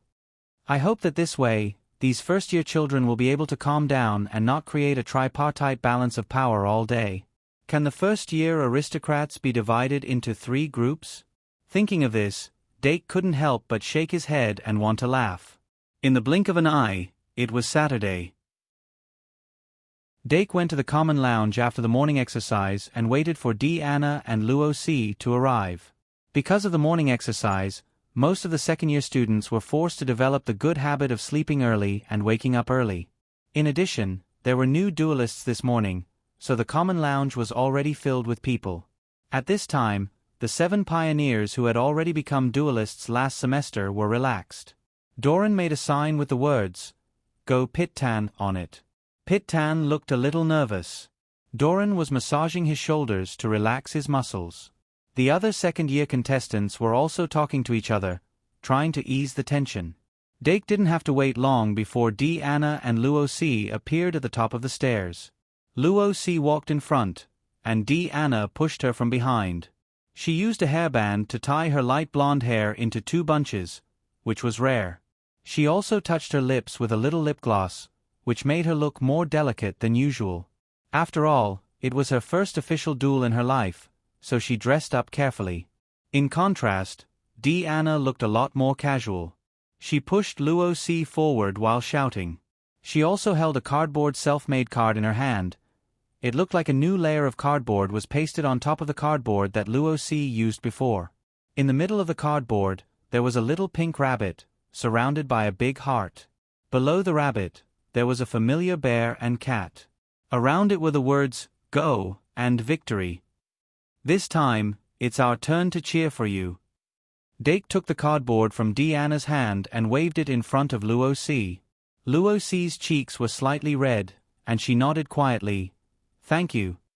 When almost all the second-year students of the Aristocrat Academy arrived, they all rushed out of the tower and walked towards the cafeteria. The students of the 4 academies gathered at the cafeteria almost at the same time. After breakfast, they all set out together to the open-air duel arena. The open-air duel arena of the Shangmalian Academy was as grand as ever, shining brightly under the morning sun. The second-year students were already very familiar with the arena, and they walked in while talking and laughing. After that, more than 100 people poured into the contestants' passage, and only a small number of people turned towards the inner ring of the arena. With so many people participating, the probability of getting a senior student should not be high, right? At the entrance of the contestants' passage, Deanna spread her fingers and supported her chin, looking like a famous detective. "I hope so." Luo Si used a smile to hide the nervousness in her heart. Even though she had performed very well in the Duel Club's recruitment competition, she was still only a second-year student. If she were to encounter a third-year student, it would be a tough fight. Everyone hoped that their debut battle would end in victory. If she were to encounter a third-year student, no matter how wonderful her performance was, she would still lose. Moreover, in last semester's debut battle, both Dake and Deanna had won. Luo Si did not want to lose no matter what. Her gaze swept across the crowd, and she did not find any third-year students. Her heart was slightly relieved. A lion will use all its strength even when hunting a rabbit. Dake saw through her thoughts and reminded her. Luo Si nodded, "I will definitely do my best." Dake nodded, "Your uncle and aunt should be here to watch, right?" Luo Si could not help but turn to the audience. Should? With a trace of anticipation and even more nervousness, Luo Si separated from her 2 friends and entered the contestants' passage. Following closely behind, Luo Boat, who had been encouraged by White, also entered the contestants' passage. Because there were too many contestants registered this morning, the open-air duel arena opened 4 venues at the same time. The students would duel in each of the 4 venues. Venue 2, the 6th match. "Let's wait here." Dake found a suitable seat in the ring and pulled Deanna to sit down. The 2 placed their cheering cards in the middle and looked around at the same time. Since the debut battle on the second Saturday morning of the first semester of the new school year had become a fixed event, many senior students would come to watch at this time every year. The ring was quickly filled with people. Almost all of the second-year professors were present. Professor Shi Erfu had a straight face as usual, and Professor Pawa Cheong Si had a serious expression on his face. At 8:00 sharp, behind the ring, the space in the audience seats suddenly distorted. Then, one by one, the audience members appeared in the audience seats. Viscount Flotty and her wife, as well as Luo Si's tutor, were among them. With the arrival of the audience and the contestants, the match began. The 4 commentators stepped onto the commentary platform. Their voices sounded almost at the same time. It was a bit chaotic. But if the audience focused on one of the venues, they would find that the sounds of the other 3 venues would gradually disappear. Only the sounds of the venue would be left in their ears. This was a new experience for the new audience, but for those who watched the duels regularly, they were already familiar with it. The commentator in charge of Venue 2 was a third-year senior. She was also a newcomer, so she could not help but feel a bit nervous. But as she commentated one match after another, her speech became clearer and clearer. Her thinking became faster and faster. She had already begun to show the qualities of a professional commentator. In the blink of an eye, an hour passed. When the bell rang at 9 o'clock, the contestants of the sixth match in Venue 2 finally stepped onto the stage. The commentator, Barty Morris, immediately said excitedly, "This year's newcomer duelists have brought us many surprises. Every duel can be said to be brilliant and varied. Next up are two newly promoted Year 2 duelists. Let us welcome them. First up is the red team contestant, Luo C. Flotty from the second-year Aristocratic Academy. Next is the blue team contestant, also from the second year, a newcomer from the Knight Academy, Luo Boat Broheim. Aristocratic Academy versus Knight Academy. A classic is always memorable. Before the match begins, let us give the two contestants the warmest applause. Good morning, C. Epsilon. 3. Chapter 562. In the inner auditorium of the Circular Belt. When Dake heard the name Luo Boat Broheim, he said in surprise, "Luo Boat passed? I thought." Anna was also at a loss. "I don't know. But if Luo C's opponent is Luo Boat, he should win, right?" Dake's eyes turned slightly, but he remembered the vampire magic card in Luo Boat's hand, and he couldn't help but say, if he doesn't use those magic cards, he shouldn't be a threat, but that's not for sure. After all, Luo Boat was only a second-year student. He had just started on the path of magic and was far from the end. Therefore, no matter what kind of level he showed, there was no need to be surprised. Moreover, Luo Boat had passed the assessment of the recruit competition. Even if he was beaten badly, his basic strength shouldn't be bad. The magic ball of life enchantment of the rookie competition only had 2,000 points of magic power, and the number of magic cards in a set of cards only needed to be at least 20. The overall strength requirement for the duelists was relatively low, and any accident could happen. Therefore, it was best not to jump to conclusions before the results were out. Otherwise, it would be a bad idea. Dake's eyes became a little more serious as he looked at the field. He remembered the URL. VIP Kanchu. VIP in the seat next to him. White Gouda looked quite tense and nervous. Luo Boat passing the assessment of the duel club was a complete surprise for them. But Luo C's performance in the recruit competition was extremely amazing. The current situation was like an ordinary student with a score of 60 challenging an excellent student with a score of 100. If Luo Boat hadn't gained something this week, he wouldn't even have the slightest chance of winning. Even so, Luo Boat's chances of winning were very slim. It's time to test fate. Come on, Luo Boat. White couldn't help but clench his fingers. Outside the ring, in the spectator stands. When the Viscountess and Viscountess heard Luo C's name, their furrowed brows finally relaxed. Regardless of whether it was because of their feelings or because they wanted to get a return on their investment, they were all eager to see Luo C appear on the stage. Now that Luo C had stepped onto the stage, he had already met their requirements. The outcome of the duel wasn't that important anymore. Even so, Viscount Flotty remained expressionless and the Viscount's wife tightly clutched her handbag. On the other hand, Luo C's tutor, Debbie Giles, looked relaxed. She was a graduate of Shang Malian College, so she was very familiar with the standard of a second-year student. The talent Luo C. Flotty displayed during the holidays was definitely one of the best in the academy. After 3 months of intensive tutoring, she had been reborn. As for her opponent, the follower of the hero's son, Debbie had heard of him in the academy. He was just someone whose fists were faster than his brains. No matter how you think about it, Luo C can't lose. The duel between the two newcomers attracted a lot of attention. Some people even moved to the spectator stands to watch. The classic duels between the Aristocratic College and the Knight College always attracted attention. The representative society of the Knight College, the Sports Society, and the Representative Society of the Aristocratic College, the Aristocratic History Research Society, were also quietly facing off. Of course, they were just looking for a reason to look at each other. It had nothing to do with the two duelists themselves. Dueling Stage 2. Luo Boat and Luo Si stepped onto the stage one after the other. It was the first time they had stepped onto this kind of formal duel, so they couldn't help but feel a bit nervous. In contrast, Luo Boat was even more carefree. He only swallowed a mouthful of saliva and quickly adapted. He even leisurely waved at White. Luo Si, on the other hand, was a lot more nervous. After she stepped onto the stage, she almost subconsciously glanced at the spectator stands. Only when the figure of Anna waving a card entered her field of vision did she feel a bit more at ease. Her gaze then rested on Dake for a while before turning to the spectator stands outside.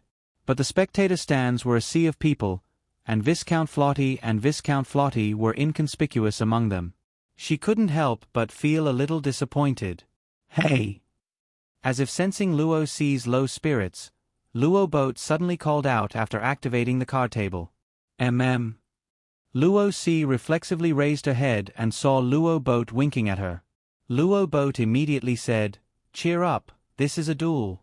If you lose to me because you're distracted, I'll also be in a lot of trouble.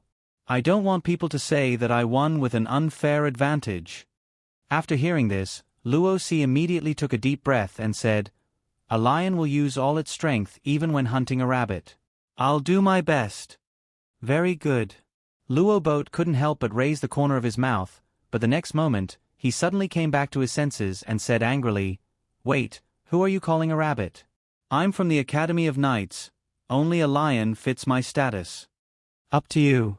Luo Si completely relaxed and put the card deck into the card slot on the card table. Following the activation of both sides' card tables, the words, "Preparation Stage," appeared in the air above the arena. The referee's whistle sounded, and the magic power of the life barrier of the magic conducting balls appeared in front of both players' stands. The card tables shuffled automatically. A countdown timer of 30s appeared on the right side of the preparation stage.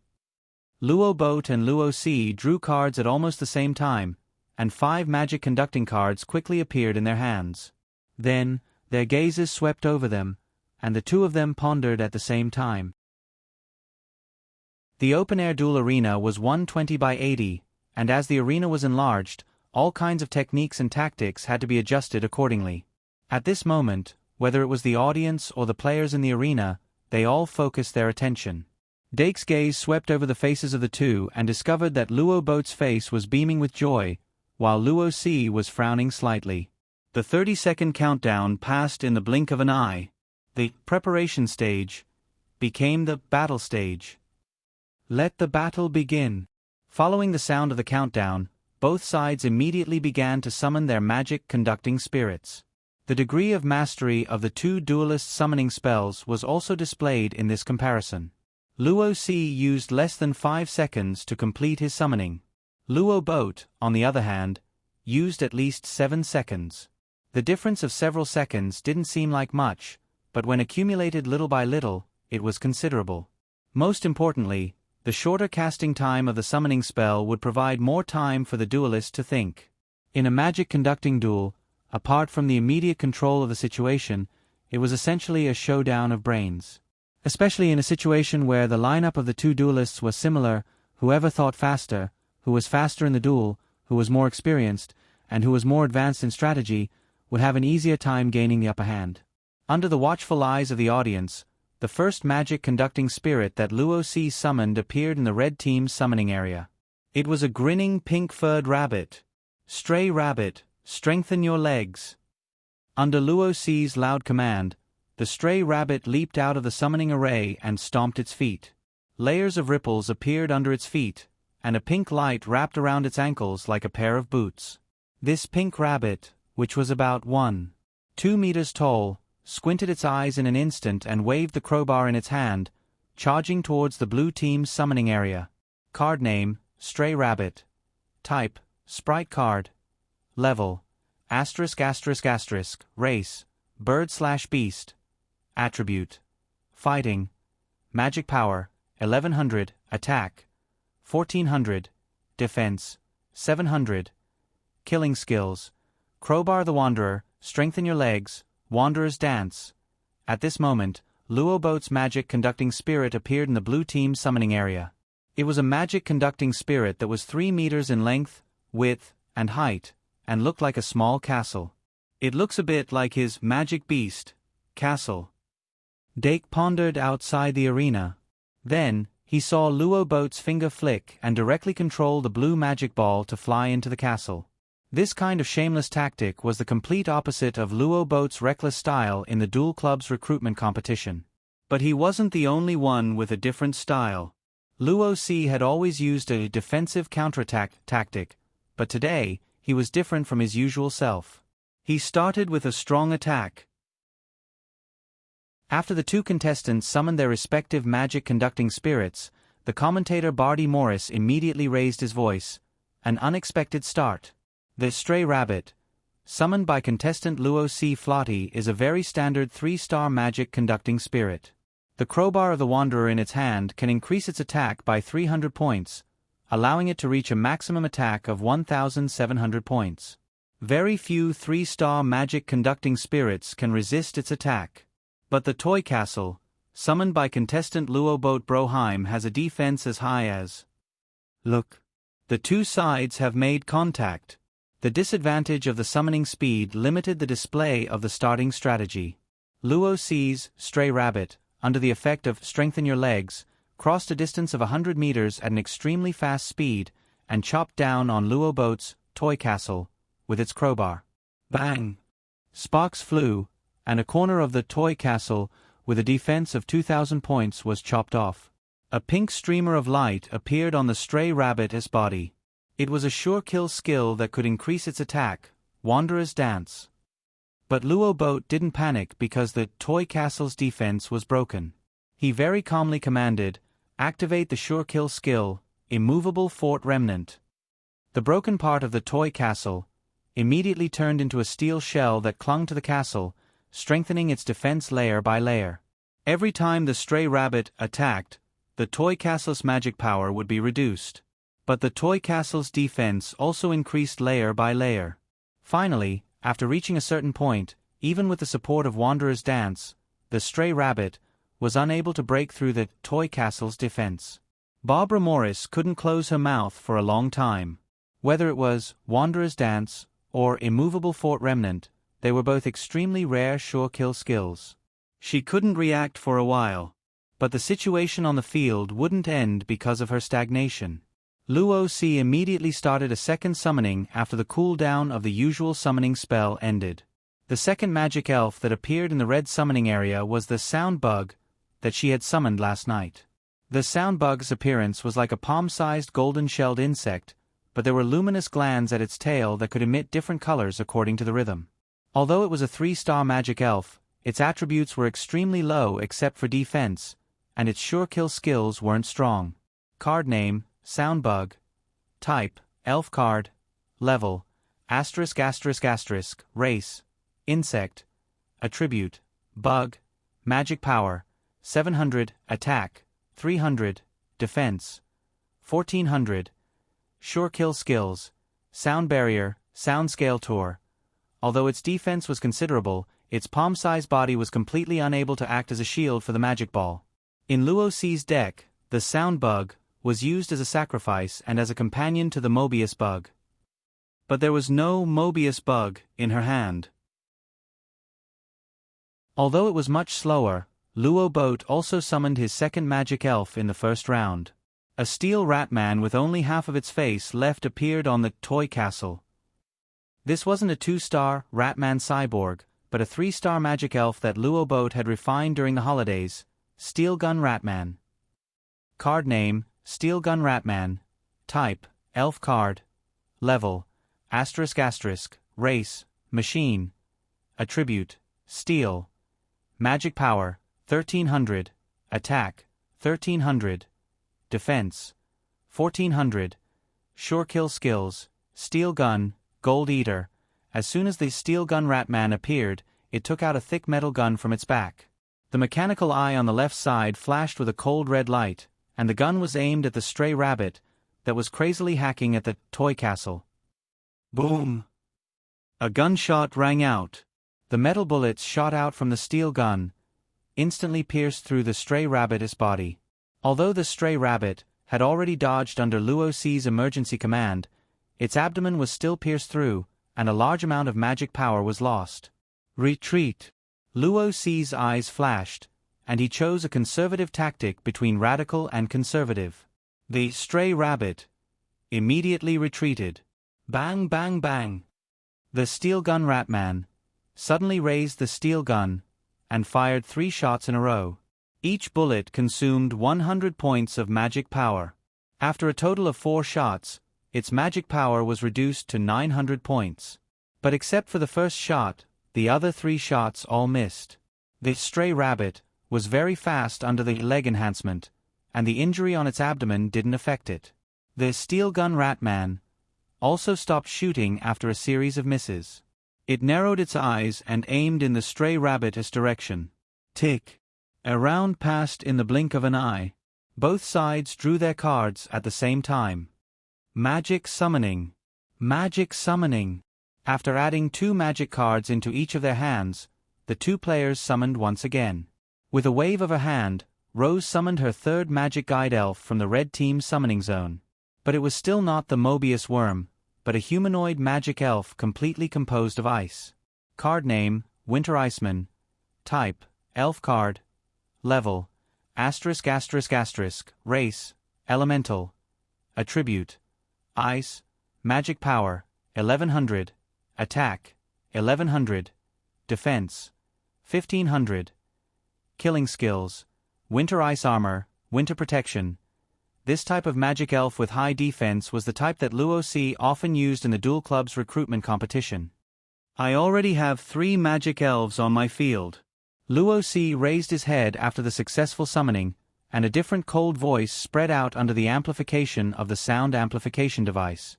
Luo Boat on the opposite player's platform quickly completed the summoning and said loudly, "The duel has just begun." On the blue side summoning area, a humanoid magic guide sprite made of steel was standing up. Card name, Steel Fist Fighter. Type, elf card. Level, ****. Race, elemental. Attribute, steel/fighting. Magic power, 1100. Attack, 1500. Defense, 1500. Killing skills, steel fist, steel armor. This magic elf, which was of the same elemental type as the Winter Iceman, also had a very similar body shape to the Winter Iceman. But the body composition of the 2 magic elves was completely different. One was made of ice, and the other was made of steel. Steel Fist Fighter, steel armor. A bright brilliance lit up on the body of the Steel Fist Fighter, and a layer of extremely dense steel armor condensed, making the Steel Fist Fighter's originally slender body stronger, and its defense was effectively improved. Luo Boat immediately issued a further order, letting the Steel Pike Ratman and the Steel Fist Fighter rush into the red area together and launch an attack. In the red area, the Winter Iceman stood in front of the magic ball, exuding an extremely cold air all over his body, condensing into armor. The stray rabbit, with little magic power left, and the palm-sized scale bug were on both sides of the Winter Iceman. The 3 magic elves stood in a triangular formation, vaguely forming a battle formation. Luo Ci chuckled and raised one of the magic cards in her hand to the sky. In the Duel Club's recruitment competition, as long as she successfully activated this magic card, not a single magic elf on the field fell. Is it coming? Luo Ci Flotty's triangular defense. Professor Pawacheong Si leaned back in his chair, hands on his chest, squinting his eyes and whispering. In the early 2nd year, her defense is indeed difficult to break. Come on, Luo Ci. Diana suddenly raised the sign and waved it hard. The pink rabbit on the sign was weak and cute. Dake watched the battle seriously beside her, but most of his eyes were on Luo Boat. He wanted to see if Luo Boat had a way to break it. That would bring him a little surprise. In life, a little more surprise was a little more fun. In the name of Luo Ci Flotty, magic summoning, Aurora Link. A colorful aurora fell from the sky and turned into a colorful chain of light that penetrated the bodies of the three magic elves. The magic power of the three magic elves merged under the effect of this aurora link. Every 3 seconds, an aurora fell from the sky and healed the three magic elves in the link. Luo Xi's eyes were full of confidence. The stray rabbit, who was in full condition, raised the crowbar again and rushed to the Iron Fist Fighter and the Steel Pike Rat Man with a grin. The Winter Iceman put his hands together, and the ball of light condensed from his palms suddenly shot out, but it hit the back of the stray rabbit and put a layer of winter ice armor on its body. With the ice blue armor, the stray rabbit's fragile body was strengthened, and its biggest weakness was also made up for. It opened its scarlet eyes wide, showing madness in its eyes, and smashed the crowbar at the tall and strong Iron Fist Fighter, without fear. Boom! The Iron Fist Fighter, with iron armor, was indestructible, and it waved Iron Fist to counterattack. But every punch that fell on the stray rabbit would be affected by the cold of winter ice armor, making its attack speed slow. And the damage it caused to the stray rabbit was almost negligible after sharing the damage. An aurora fell, and the stray rabbit could heal itself. Under this situation, the Iron Fist Fighter, which originally had the advantage in strength, was crazily suppressed by the stray rabbit. Even if the Steel Pike Rat Man hid behind and fired shots, it could not change the overall situation. Stray Rabbit, Sonic Bug, and Winter Iceman added up to a total of 2,900 magic points. Unless one had the powerful strength to kill one of the magic elves in 3 seconds, or had the ability to disintegrate Aurora Link, it was impossible to break through this absolute defense. Luo Boat seemed to be fierce, but in fact, he did not have the ability to break it at all. I thought Luo Boat had some hidden means to break it. It turns out that he doesn't have any? Dake froze for a moment and was slightly disappointed. Luo Boat did not seem to add the magic card left by Vlad the Vampire to the deck. Otherwise, he could just use the ritual card to summon the Vampire Earl, and he could break it by brute force. Looking at the current situation, Luo Boat could only rely on the strong defense of the Iron Fist Fighter to barely hold on. Once the Iron Fist Fighter was broken, the immobile toy castle was just a bone that was harder to chew, and it would eventually be broken. Knowing that Luo Xi had Aurora Link, he obviously should not recklessly send the Iron Fist Fighter and the Steel Pike Rat Man to attack. But if it was Luo Boat's action, it didn't seem so difficult to accept. Dake suddenly became a little silent. He glanced at the nearby white, but found that he was punching the air and did not die. Could it be? Dake could not help but look at the field again. With a sharp sound, the sonic barrier of the sonic bug was instantly activated and surrounded the area where the Iron Fist Fighter and the stray rabbit were, so that the orders of the players from both sides could not be transmitted through the barrier. It also completely cut off Luo Boat's hope of a comeback. But Luo Boat did not give up. There was even a hint of excitement in his eyes. Steel Pike Rat Man, single soldier breakthrough. The Steel Pike Rat Man, who was following from a distance, was not surrounded by the sonic barrier. He did it on purpose. With the sonic bug, Luo Xi would definitely use the sonic barrier to be safe. But while the sonic barrier trapped the Iron Fist Fighter, it also trapped the stray rabbit. In this way, only the Winter Iceman and the sonic bug were left between the Steel Pike Rat Man and the sonic bug. With the Steel Pike Rat Man's attack, he only needed 2 shots to completely shatter the red magic ball's life enchantment. Luo Boat suddenly focused and held a new magic card tightly between his 2 fingers. Just as he said, his duel had just begun. Good morning. Chapter 563.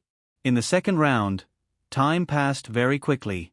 Both sides were unable to use the time accurately down to the second. The battle in the arena took up too much of their attention. This was a common problem for new duelists. They were unable to command and summon at the same time. If the cooldown of the summoning skill was reduced to the limit of 3 seconds, it would greatly increase the margin of error. Luo Xi still had 3 cards in his hand. They were not useless, but he could not make a decision at the moment.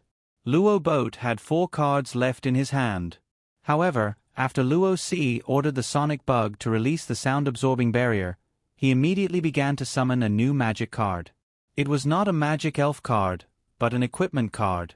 Equipment cards were a type of item card. They were widely used in magic duels. Remember, https://m Vipkanchu. In order to refine this equipment card, Luo Boat spent a lot of time during the holidays to learn the knowledge and application of weapons and armor from the veterans. After returning to the academy, he integrated this knowledge and refined a weapon and armor, respectively. The armor was used many times in the Duel Club's recruitment competition. Unfortunately, the opponents he encountered were not defeated with just one armor. It was only a week after the recruitment competition that he managed to craft another weapon. In the name of Luo Boat Broheim, I summon the Gale Repeating Crossbow. The rat man opened his bloody mouth, revealing his extremely sharp triangular teeth. He stuffed the steel blunderbuss into his mouth and chewed crazily. This action triggered the gold-eating passive, which allowed him to recover his magic power and obtain a temporary, strong attack buff, increasing his attack power by 100 points. Although the increase of 100 points was not much, it was better than nothing. Moreover, after eating the steel blunderbuss, his hands were free. The steel-barreled ratman stretched out his hand, and the stream of light that descended from the sky gathered in his hand. Soon after, an exquisitely designed crossbow appeared. Card name, Gale Repeating Crossbow, type. Item card, effect. Arrow attack plus 150. Consumes 50 MP to perform a single shot, 150 MP to perform a single double shot, 300 MP to perform a single triple shot. Cooldown, 3 seconds/6 seconds/10 seconds. The steel-barreled ratman grabbed his crossbow and started running. The new weapon gave it a new movement module. A weapon card. Like a crossbow was not something that any magic elf could use freely. However, the steel pike ratmen had a sure kill skill called steel pike, and they had an innate talent for such weapons, allowing them to shoot accurately. More importantly, Luo Boat had never used this Gale Repeating Crossbow in front of others. No one would have thought that this crossbow could shoot 3 powerful crossbow bolts at once. These 3 crossbow bolts were like an extension of the steel gun ratman's attack.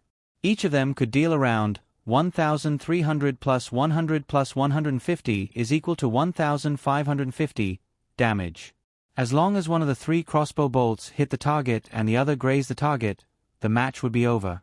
Compared to the steel pike that could only fire a single shot, the Gale Repeating Crossbow was undoubtedly more unexpected and impossible to guard against.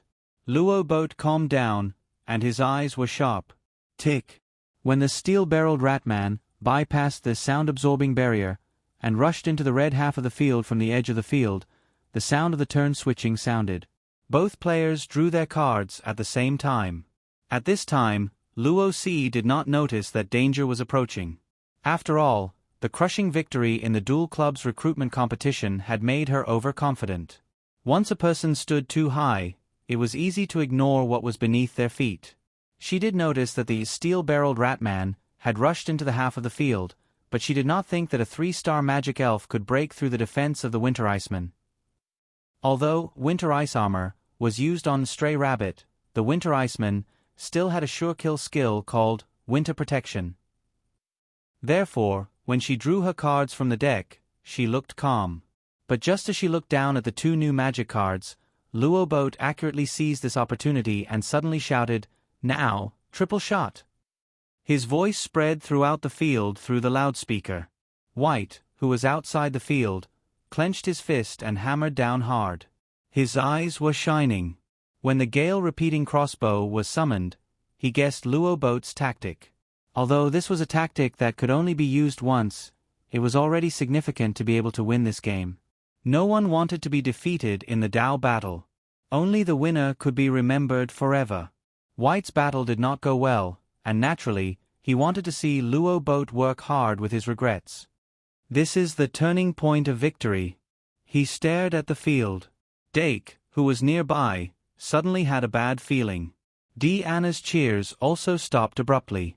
The audience seemed to have realized that something big is coming from Luo Boat's cheers.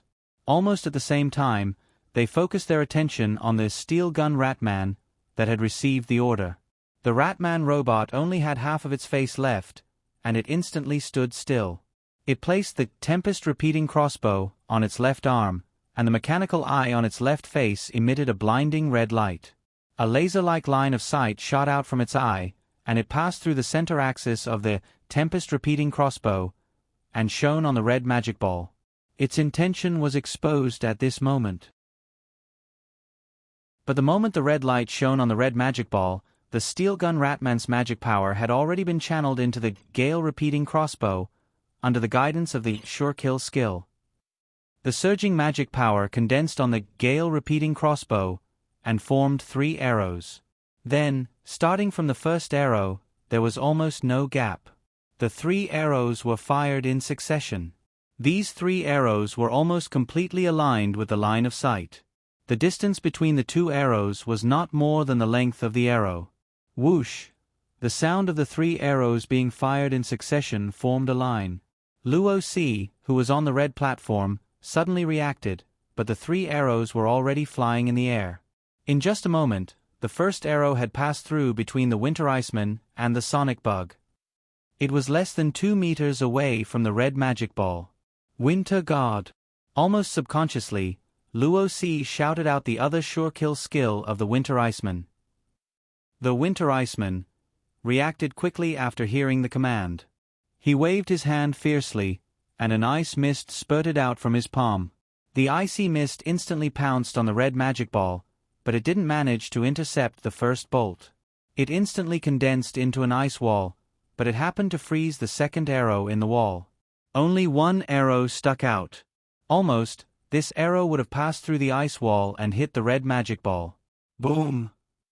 Boom! There were 2 loud noises in succession.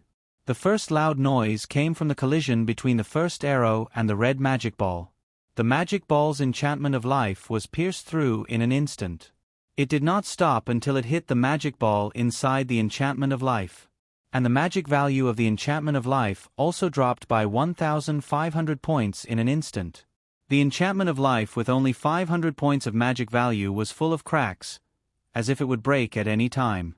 The second loud noise came from the collision between the third arrow and the ice wall. Winter's protection finally managed to block the third crossbow bolt.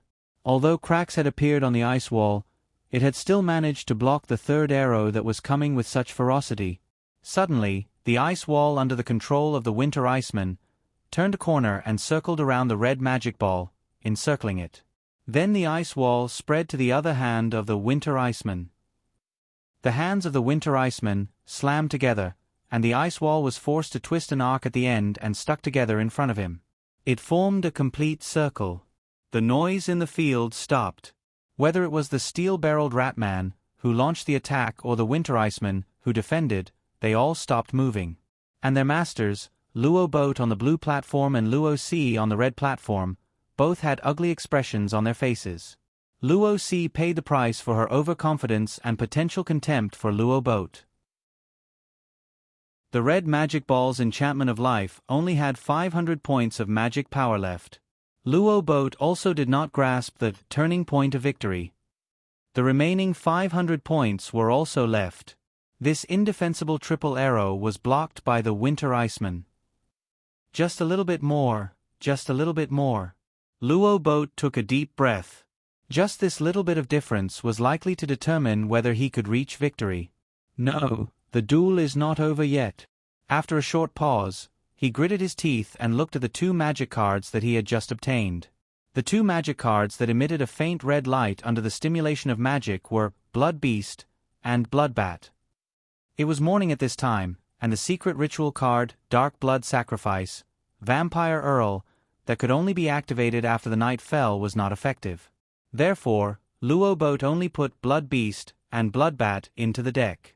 Although these 2 magic cards were not used in the Duel Club's recruitment contest, after discovering that the opponent was Luo Si, Luo Boat could not resist adding them to the deck. Now, it was finally the winner. Blood Beast was a 5-star magic card, but its strength was only average among the 5-star magic cards.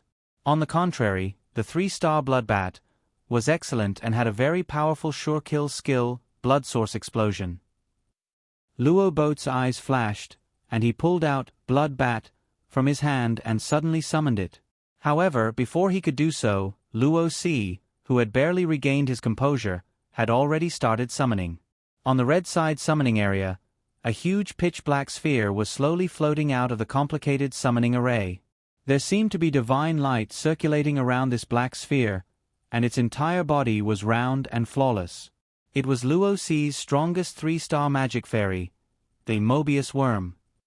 Beep! When the Mobius Worm was summoned, the scale bug became active at a speed visible to the naked eye, almost immediately flying to the top of the Mobius Worm's head and circling.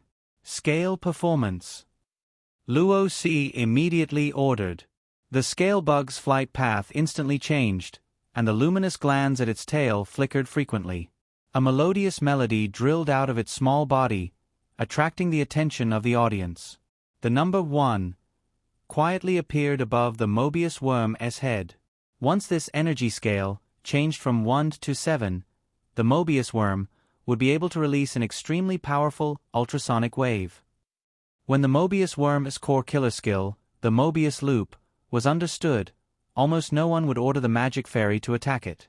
The Mobius Worm could not accumulate energy if it did not receive an attack, and the appearance of the scale bug solved this problem. All that was needed next was to wait.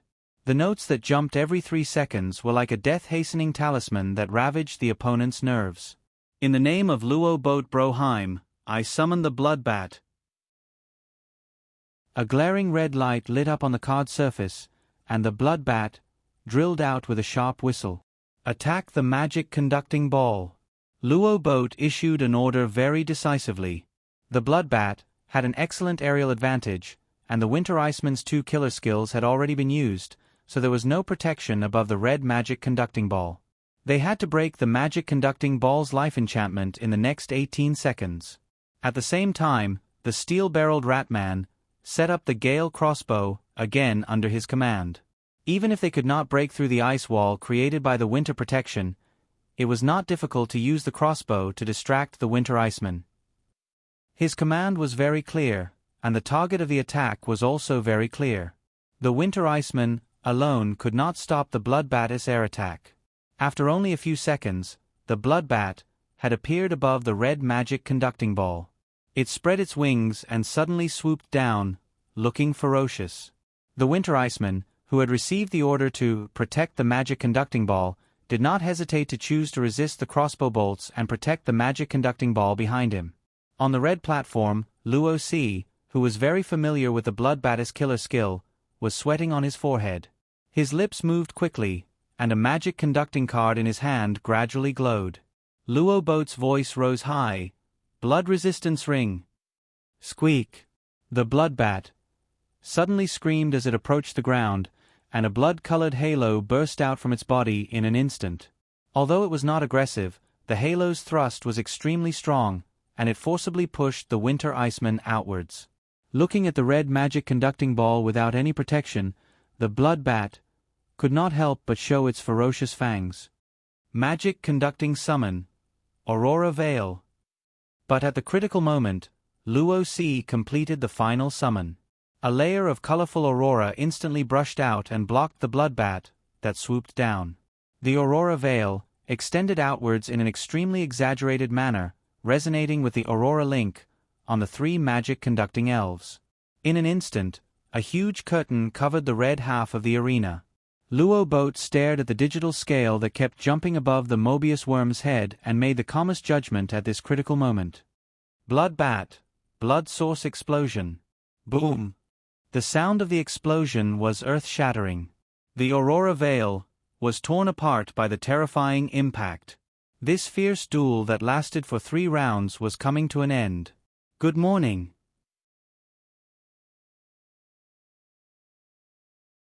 Chapter 564.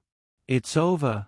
When the Aurora Veil was torn apart by the Bloodbat's self-destruction, this sentence popped up in the minds of almost all the audience members. The pace of a magic duel was so fast that it was hard for people to breathe. They wished they could slow down time 20 times and watch it frame by frame. Even though both sides of this match were only freshmen who had just entered the second year and had never summoned a second-tier magic elf, the excitement was not inferior in the slightest. The players on both sides did their best to fight each other, making people excited. The end of the duel also made people very curious. Who would be the final victor? The shattered Aurora Veil shot out a 7-colored aurora from the smoke and dust of the explosion. However, the magic power of the red magic ball did not return to zero. Mobius Worm. https://m. Vipkanchu. VIP on the red platform, a magic light flashed on Luo C's fingertips. Then, he slammed them on the table and shouted loudly. Luo Boat, who noticed that the match was not over, immediately started chanting, "Sacrificial summoning." Even though the long casting time made him feel uneasy, if he wanted to obtain the final victory, he had to find a way to summon a second-tier magic elf. As for the situation in the arena, it was already out of his control. On the arena, Iron Fist Fighter and Stray Rabbit, who were still shrouded in the sound-absorbing barrier, were still fighting fiercely. Even though Stray Rabbit had the upper hand, Iron Fist Fighter was not so easy to defeat. Luo Boat's Steel Gun Ratman was still waiting for an opportunity in the red half, and the gale-repeating crossbow in his hand could be activated at any time. When the sound of the explosion and the smoke and dust gradually dissipated, the audience suddenly realized that the musical tour of the musical scale worm had not stopped. The originally melodious melody had even become intense and high-spirited. The atmosphere of the entire duel was filled with killing intent. The Mobius worm, which was floating steadily on the spot, slowly rotated with itself as the center. A halo surrounded its body like a Mobius ring, completely absorbing the impact of the explosion. The musical scale, above its head, jumped twice in an instant. At the same time, the red magic ball finally appeared. In the nick of time, Luo C pushed it under the body of the Mobius worm. The two spheres came into contact with each other, and at the same time, they were protected by the Mobius ring. The pulsating scale jumped from 6 to 7 in an instant when everyone looked at it. The energy storage of the Mobius worm had reached its limit. Now, ultrasound. Luo C's high-pitched voice stabilized at the last moment. The spinning of the Mobius worm suddenly stopped, and the Mobius loop around its body vibrated at a high frequency. The ear-piercing sound of the bug sounded like a high-temperature warning. Transparent ripples appeared one after another in front of the Mobius worm. Luo Boat abruptly stopped sacrificial summoning and cried out in alarm, "Joint defense!" The steel-barreled Ratman heard the order and rushed toward the center like a gust of wind. A group of blood-red bats flew out from the aftermath of the explosion and flew toward the Mobius worm, while squeaking. However, it was too late. On the red platform, the girl's arm was stretched out straight. Her slender index finger pointed straight ahead. Her pale golden hair fluttered behind her, and a look of determination appeared on her delicate face. The Mobius worm responded to her will and released the ultrasonic with the most energy. The spiral-like ripples that could be seen with the naked eye instantly penetrated the entire arena. The ear-piercing sound of the bug almost pierced the eardrums. The audience subconsciously covered their ears. The indestructible toy castle had been shattered from the outside to the inside. Boom! It wasn't until the toy castle was completely reduced to dust that the steel-barreled Ratman rushed to the center and was sent flying by the aftermath. The sound-absorbing barrier in the middle of the arena was also broken at that moment. The stray rabbit, who had smashed the Iron Fist Fighter to the ground with a crowbar, suddenly jumped up. Its leg strength enhancement made it look like it was flying. Its slender body drew a beautiful arc in the air. In the blink of an eye, the stray rabbit had approached the blue magic ball. Rise! Luo Boat suddenly focused at this critical moment. He put two fingers together like a sword and pointed at the blue magic ball. The blue magic ball, which had been exposed due to the destruction of the toy castle, jumped for a moment as if it wanted to escape upward. However, Another wave of magic power closed in and stopped it abruptly. There was a distance of 100 meters between them. Luo Ci's ability to control magic power remotely overwhelmed Luo Boat, who had the advantage of distance. Luo Boat's tense face instantly twisted. He had never imagined that the difference in strength between him and his classmate would be so great. On the other hand, Luo Ci's expression was firm as he stood still. The stray rabbit held a crowbar and looked like a gorgeous swordsman. It poured all its strength into it and smashed the blue magic ball's life barrier, causing it to cave in. Then, the stray rabbit tapped the ground with the tip of its foot and turned its body. With the power of rotation, the stray rabbit viciously smashed the side of the blue magic ball. Bang! The moment the life barrier was completely shattered, the blue magic ball was sent flying. The whistle signaled the end of the battle. The battle is over. Winner: Luo Ci Flotty. A moment later. Only then did the cheers suddenly burst out. The dust has settled. The commentator, Barty Morris, quickly picked up the microphone and made the final conclusion. After an intense duel, the rookie duelist from the Noble Academy, Luo Ci Flotty, obtained the final victory with an astonishing performance. However, the other rookie duelist from the Knight Academy, Luo Boat Broheim, also displayed an extremely outstanding performance in this duel. Although they have just been promoted to the second year, they still have some shortcomings, but their growth in all aspects is already very obvious. As a commentator, there is nothing more delightful than seeing the duelists continue to grow. In short, I look forward to their wonderful performance in the next duel. Next, let us welcome. During Barty Morris's official speech, the two duelists on the platform had already begun to recall their magic fairy. The nerves that had been stretched to the limit during the duel also relaxed. Luo Boat gritted his teeth and loosened his clenched fist after a short moment of perseverance. Originally, when he went on stage, he didn't think that he had much chance of winning. However, after the duel began, only the desire to win was left in his mind. Now that the dust had settled, he still couldn't let it go. If only my summoning speed could be faster. If only I could summon the Blood Beast.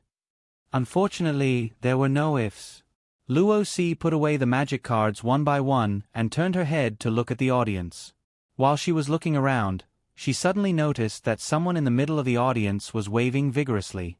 She couldn't help but focus her attention and finally saw the tutor, Debbie Giles, as well as her uncle and aunt sitting next to her. She quietly breathed a sigh of relief, and a trace of sweetness emerged in her heart.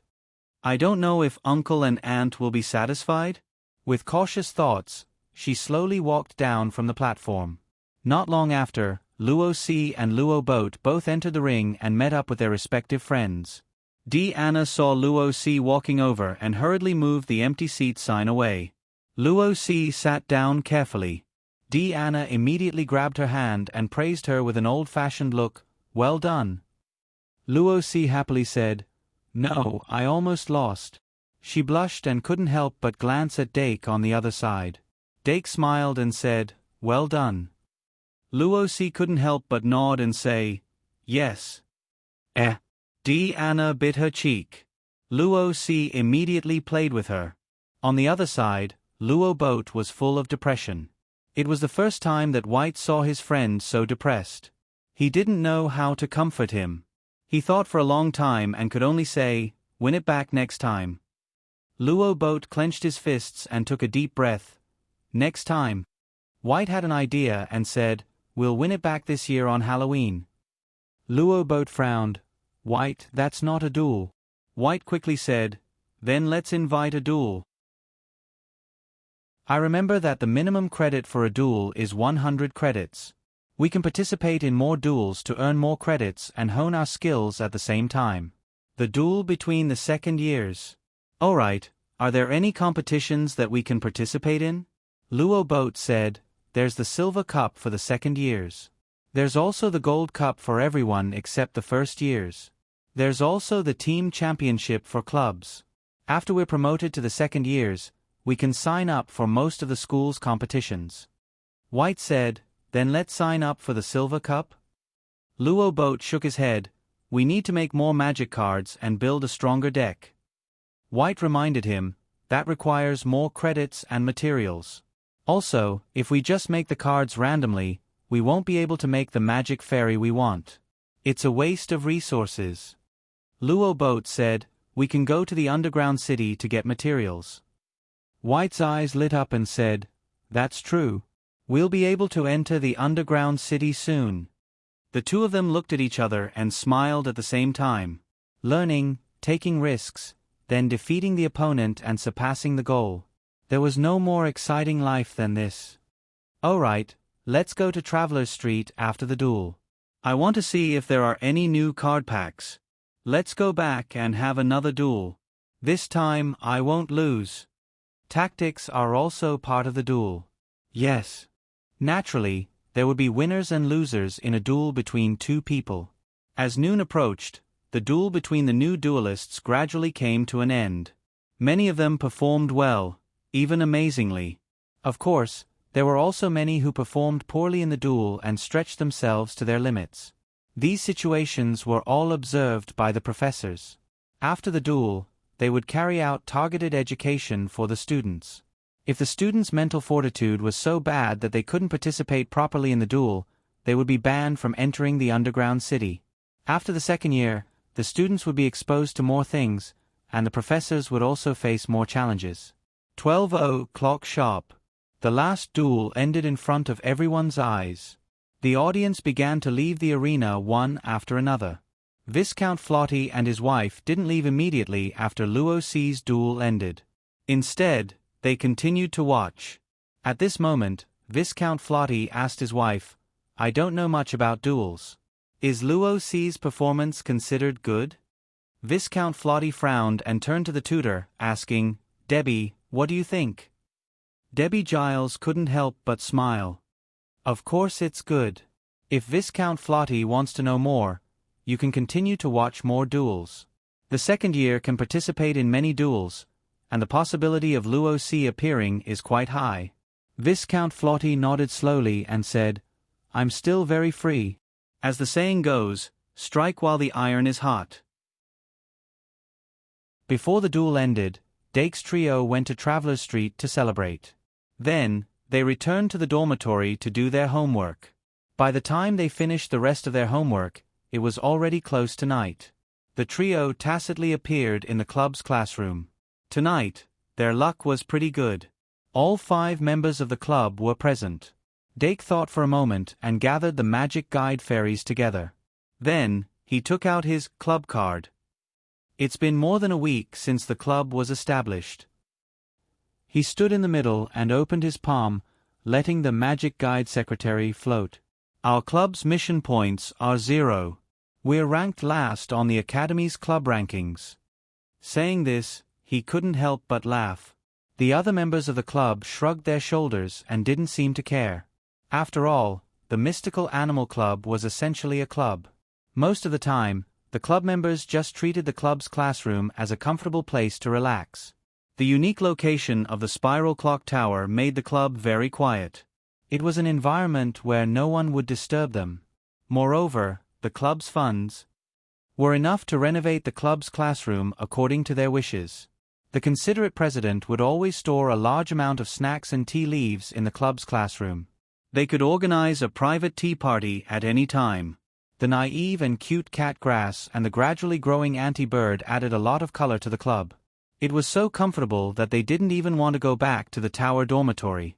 Like Katrina and Brittany, they would run to the club's classroom whenever they had time. The only downside was probably the overly high stairs. Dake looked at the members and said helplessly, but, I still have to explain the rules of the club's mission. This is an excellent way to earn credits in the academy. Katrina and Brittany naturally knew about this. Dake mainly wanted to inform Anna, Luo Ci, and the Magic Guide Fairies about this. He had already applied for the commercial version Academy card that the Magic Guide Fairies used. He would probably get it tomorrow. At that time, the Magic Guide Fairies would be able to earn credits by completing missions. This was something that they had been looking forward to all this time. I fell asleep in front of the computer last night. I'm too tired. Gugwa. Gugwa.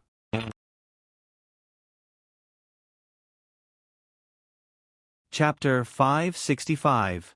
Shang Malian Academy's missions were divided into two types. One was the official missions issued by the Academy. The other was the unofficial missions issued by students, professors, staff, and even merchants on Traveler Street. Generally speaking, the official missions were instructional missions and were very generous in the rewards. However, they were usually very strict and limited in number. On the contrary, the unofficial missions were more restrained in terms of the rewards, but the restrictions were more relaxed. Furthermore, there were high and low difficulty missions and students were free to choose from them. The missions would be automatically refreshed at 6 o'clock in the morning and 12 o'clock in the afternoon. Students could use the Society card to view them. If they wanted to issue a mission, they could go to the Student Union's mission window to apply. In addition, even students who did not join the Academy could accept missions under their own names. However, they would not be able to receive the same amount of mission points as the rewards. In fact, the Academy had already formed a huge mission system. The Student Union had always functioned as an adventurers' guild. Every student who was allowed to enter the dungeon was an adventurer of the Adventurers Guild. Remember the website, Vipkanshu. 6 in 2 weeks, Dake and the others would be integrated into this huge system network. Dake opened the Society card and switched to the Society mission page. He first let the Magician Secretary scan everything and flew in front of the members and magician elves to display. After that, he picked up the Society card and looked at it carefully. The official missions had always been the first choice of the students because they were instructional. Only when they could not find an official mission that met the requirements would the students take a step back and choose from the unofficial missions. The most common restriction in the official missions was the age restriction. In order to take care of the new students, the Academy would usually release some limited missions for the second-year students in the first 2 months of school for them to choose from. The most common missions were some materials collection missions that could only be completed in the first few levels of the dungeon. Although there were no labels, these missions were usually called novice missions by the senior students. Among these novice missions, there were 2 extremely special missions. Mission name, Safety First, Mission Description. Enter the dungeon and use the Magic Collector to collect a certain amount of magic from the magic markers at the entrance of the 1st to the 10th level. Then, create a special magic card, Dungeon Storage Box I. Mission Restriction, Second Year, Mission Reward, Dungeon Escaper X1, Mission Name, The Gate of Evolution. Quest Description: move forward courageously, find the boss of the 10th underground floor and kill it. Mission Restriction, Second Year, Mission Reward, Door Key 11, X1. When Dake found the 2 quests, Katrina and Brittany were already explaining the details of the quests to Anna and Luoc. Katerina placed the Magician's Secretary on her knees and pointed at the quest names. These 2 quests are fixed quests that are issued every September and October. First was the first mission, Safety First. The mission requirement was to create a Dungeon Storage Box I, and the reward was a dungeon escape device. For newcomers to the dungeon, these 2 items are very important. Anna swallowed the gummy candy and asked curiously, "We know about the dungeon escape device, but what is the Dungeon Storage Box I?" Katerina explained, "The Dungeon Storage Box was developed by the professors in recent years. It is a special item card that is only effective in the Shang Malian College's dungeon. The core material of the Dungeon Storage Box is the magic collected from the magic markers in the safety zones. The magic collected from the magic markers at the entrance of the 1st to the 10th level can be used to create the Level 1 Dungeon Storage Box, which can summon a cube storage box with a capacity of 1 cubic meter. The magic collected from the magic markers at the entrance of the 11th to the 20th level can be used to create the Level 2 Dungeon Storage Box, which can summon a cube storage box with a capacity of 8 cubic meters. So on and so forth. Besides, only one of the dungeon storage chests with the same mana properties is effective. So, each student only needs to refine 1 dungeon storage chest. Item cards that involve space changes are very rare. Under normal circumstances, we can't use them. However, the dungeon storage box that the professors developed relies on the special power of the dungeon. It is a shortcut. We can treat it as a key to open the space. The real storage space is still rooted in the dungeon. With the dungeon storage box, it can greatly increase our exploration efficiency. With her explanation, Anna and Luo finally understood the details of the dungeon storage box. Katerina smiled as she looked at the two of them whispering to each other. The knowledge and method of creating the dungeon storage box will be explained to the newcomers before they enter the dungeon. You will be able to learn it in the Introduction to Mana Theory on the 4th week of school. Oh. Anna blinked and asked, "What about the door key?" The door key, also known as the floor key, is a special item in the dungeon, Katerina said. As long as you activate the door key in front of the magic marker at the entrance of each floor, you will be able to teleport to the corresponding floor. The door key, 1 of 1, from the Door of Advancement mission is the door key that allows you to teleport to the entrance of level 11. It is also a treasure that can be used to increase exploration efficiency. Luo poked Anna's waist and said softly, "Didn't Professor Nini mention this before?" Anna puffed up her cheeks and said, "I forgot." Katerina smiled and said, "Let me tell you more. The door key has a cooldown period of 1 hour. After 1 hour of activation, replenish your mana and activate it again. Each activation can teleport up to 3 people. If you want to teleport more people, you will need the advanced item of the door key, the door crystal." Anna asked curiously, "What is the door crystal?" Katerina said, "The door crystal is also known as the dungeon teleportation door crystal. It can summon a crystal door that can teleport up to 30 people at once.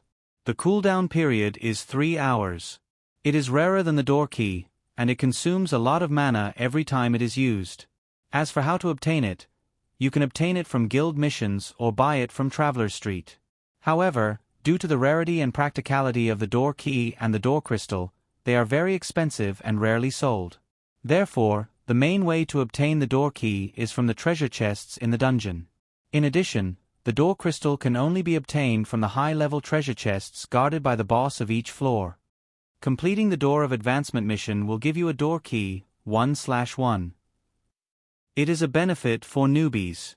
Of course, not everyone can complete this mission. After all, the boss of level 10 is not easy to find. Brittany and I didn't complete this mission back then. Our door keys are from other floors. After listening to their conversation, Dake had a deeper understanding of the 2 missions.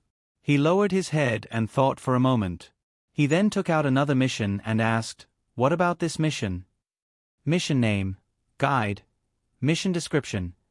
When the Year 2 newbies are about to step into the dungeon, as seniors, will you remember your past selves? Lead them to complete their first adventure. Mission restriction, Year 3. Mission reward, 1,000 credits. Katerina looked at the mission description and suddenly looked up. This is just a regular mission that happens every year.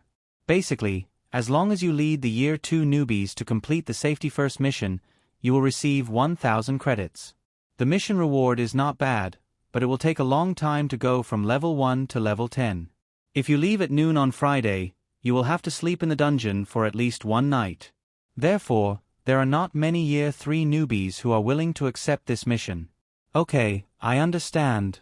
I will accept this mission. Then I will accept it too. Brittany thought for a moment and smiled. But I haven't gone to the dungeon for a long time. I might drag you down. Katerina said, "For the guide mission, the reward is the same whether you lead 1 newbie or 10 newbies. That's why you usually only lead 1 newbie." After getting the answer he wanted, Dake said, "Then let Anna and Luo go with you. It's my first adventure in the dungeon, so I want to try it alone. Maybe if we are lucky, we can meet at the entrance to level 10? Are we not going together?" Anna asked immediately. Dake shook his head. "I have enough solo adventures. You should get used to the adventure after this. Anything can happen in the dungeon.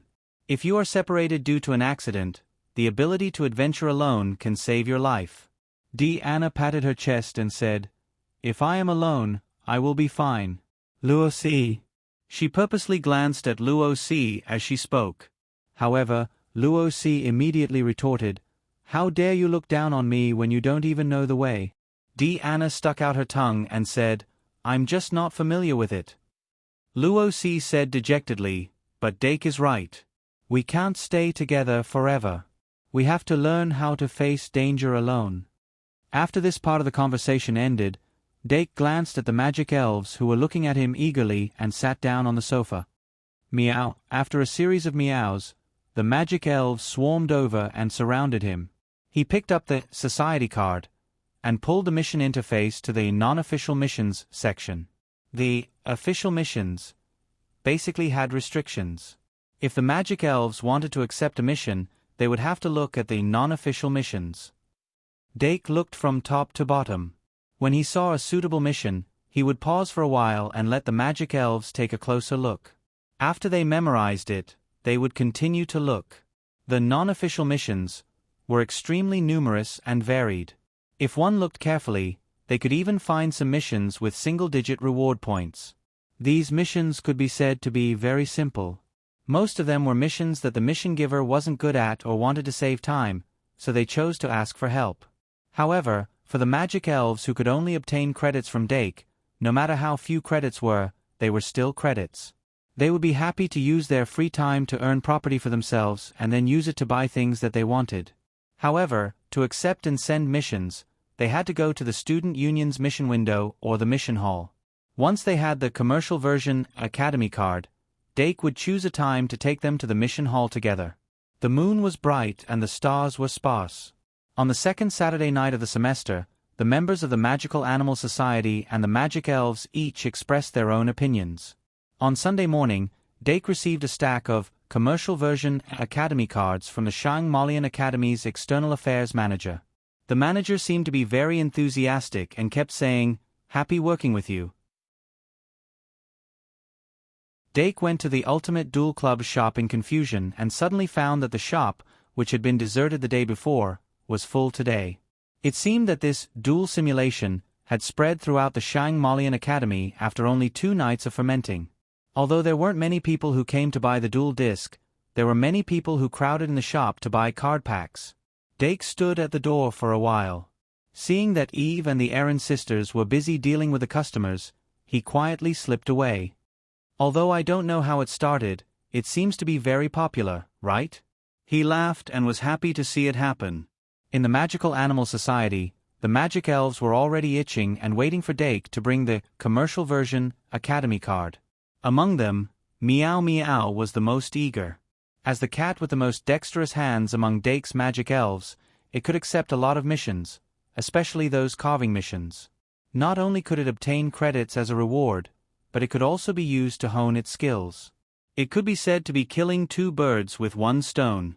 In contrast, the other Magic Elves had a narrower range of missions to choose from. They could only accept some missions, such as Platycodon Magic Medicine Concoction. This was because the concoction of this thing required more than 6 hours and didn't require much skill. Normal students couldn't learn anything from this kind of mission. However, the Magic Elves could come into contact with all kinds of things through these missions and gradually enrich their knowledge. Of course, there were also some very popular missions, such as temporarily hiring a food tester. Snorlax had its eyes on this mission early on. When it was close to noon, Dake brought the commercial version Academy card to the Magical Animal Society. He waved the box in his hand at the Magic Elves and said with a smile, "Come one by one." The Magic Elves immediately stopped their killing and obediently lined up one by one, as if they were receiving a meal card. After waiting for the Magic Elves to each receive a copy, Dake slowly said, "Although these Academy cards only have limited functions for the commercial version, they still need to be activated. There are 2 ways to activate them. One is to activate them with magic, the other is to activate them with blood. Of course, you can only activate them with magic. Once activated, the Academy card will be completely bound to you. As long as you press the circle in the lower right corner, you will be able to check how many credits are stored. If you want to exchange your little red flower for credits, you can come and line up." After the Magic Elves listened carefully, they immediately began to activate the Academy card. Apart from the sub-beast, the rest of the Magic Elves had already grasped magic perception and magic output, so activating the Academy card wasn't difficult. Dake looked at the sub-beast with a head full of question marks and walked over to help it complete the activation of the Academy card. After a few minutes, rays of light lit up and all the Academy cards were successfully activated. The magic elves finally had their own little treasury. But Dake waited for a long time, but none of the magic elves came to exchange their little red flowers for credits. He couldn't help but smile, somewhat gratified. At this time, he suddenly saw Meow Meow carrying a small backpack and preparing to leave, so he couldn't help but ask, "Meow Meow, where are you going?" Meow. Meow Meow glanced back at him and waved the Academy card in its hand. He couldn't wait to earn more credits. Dake stared blankly and subconsciously said, "Let's go together in a bit." Meow. But Meow Meow shook its head vigorously and then pushed open the door with an unruly expression. It was as if it was the incarnation of pride, and not greed. Dake blinked and gave the little fiend a meaningful glance. The little fiend understood and immediately tied a small bag to its paw, flew out of the classroom, and chased after Meow Meow. The rest of the magic elves were also restless. Dake bent down and put little Ivan on his knee, gently stroking its back. No rush. He also wanted to see what Meow Meow could do on its own. Although Dake had always strived to give the magic elves better education and more freedom, he actually didn't have the confidence in his heart. He didn't know whether his method was correct or not, because this was something that had never happened before. In the records, even the founder of spirit summoning, Red, didn't give the magic elves education beyond the scope of magic elves. Magic elves were still magic elves. Even if their intelligence was above 3, they were still magic elves. Spirit magi who could achieve this would cultivate a bond with the magic elves, teaching them knowledge related to battle so that they could perform better in battle, and giving them limited freedom in their daily lives. Claire Kate was actually a very standard spirit magi. When she was resting, she would let the magic elves out, so that the bedroom was full of animals. But that was all. No one would give the magic elves basic education, and no one would give them private space to teach them how to enjoy themselves. Would the magic elves who learned to enjoy themselves become lazy? Would the magic elves who were used to freedom become rebellious? Would the magic guide fairies who had mastered the knowledge become gentle? If the magic guiding fairies became unsuitable for battle because of this, wouldn't everything they did be putting the cart before the horse? Dake sometimes had such concerns. But since he had already done this, he wouldn't regret it. In his most difficult time, if he didn't have the magic elves by his side, he might not have been able to hold on until now. When everything is going well, he couldn't forget his past companions. Embracing the past, looking forward to a new life. As for whether his actions were correct or not, the magic elves would give him the answer. Meow Meow walked down from the 10th floor of the spiral clock tower with increasingly cheerful steps. When the school card was in its hands, it couldn't suppress its excitement. The more it received basic education, the more it understood the importance of money. No matter what it wanted, as long as it had enough money, it could buy it. Greed wasn't a bad thing. What was bad was unrestrained greed. It had to rely on its own efforts to earn money, and then use the money it earned to buy everything it wanted. Among the magic elves, the richest were Big Milk Can, Little Fiend, and Kettle Kettle, but it would soon be Lord Meow Meow. It glanced at the little fiend that had caught up and sneered in its heart. A pitiful bat that can only rely on running errands to earn a fixed tip, how can it compare to Meow? Thinking of this, it became more and more happy. It took Meow Meow very little time to come down from the spiral clock tower. Its steps were very fast, and in the blink of an eye, it arrived in front of the castle. There were a lot of students looking at it from all directions. It had been a week since they could move around freely in the castle, but the way the students looked at them hadn't changed much. There were even some childish humans who wanted to tempt it with sausages. Meow. Meow Meow hurriedly held its breath and ran into the castle. Its mobility was second to none among all the Magitech fairies. During this period of time, it had already explored all the areas in the castle where there were students. Of course, it knew where the student union was, and quickly found the mission hall next to the student union. On Sunday afternoon, Many students returned from the underground city to hand in their missions. The mission hall was very crowded with people coming and going. Meow Meow nimbly passed through the crowd and arrived in front of a window in the blink of an eye. It raised its head, recognized the words written on the window, and then queued up in front of the window marked, Mission Window. The line was very long. Although it was very anxious, it didn't choose to cut the line. It didn't steal or rob, it was civilized and polite. It was the future world's richest, and it couldn't leave a stain in this place. Pata. The little fiend landed behind it and looked curiously. Requesting votes. Requesting votes. Requesting votes.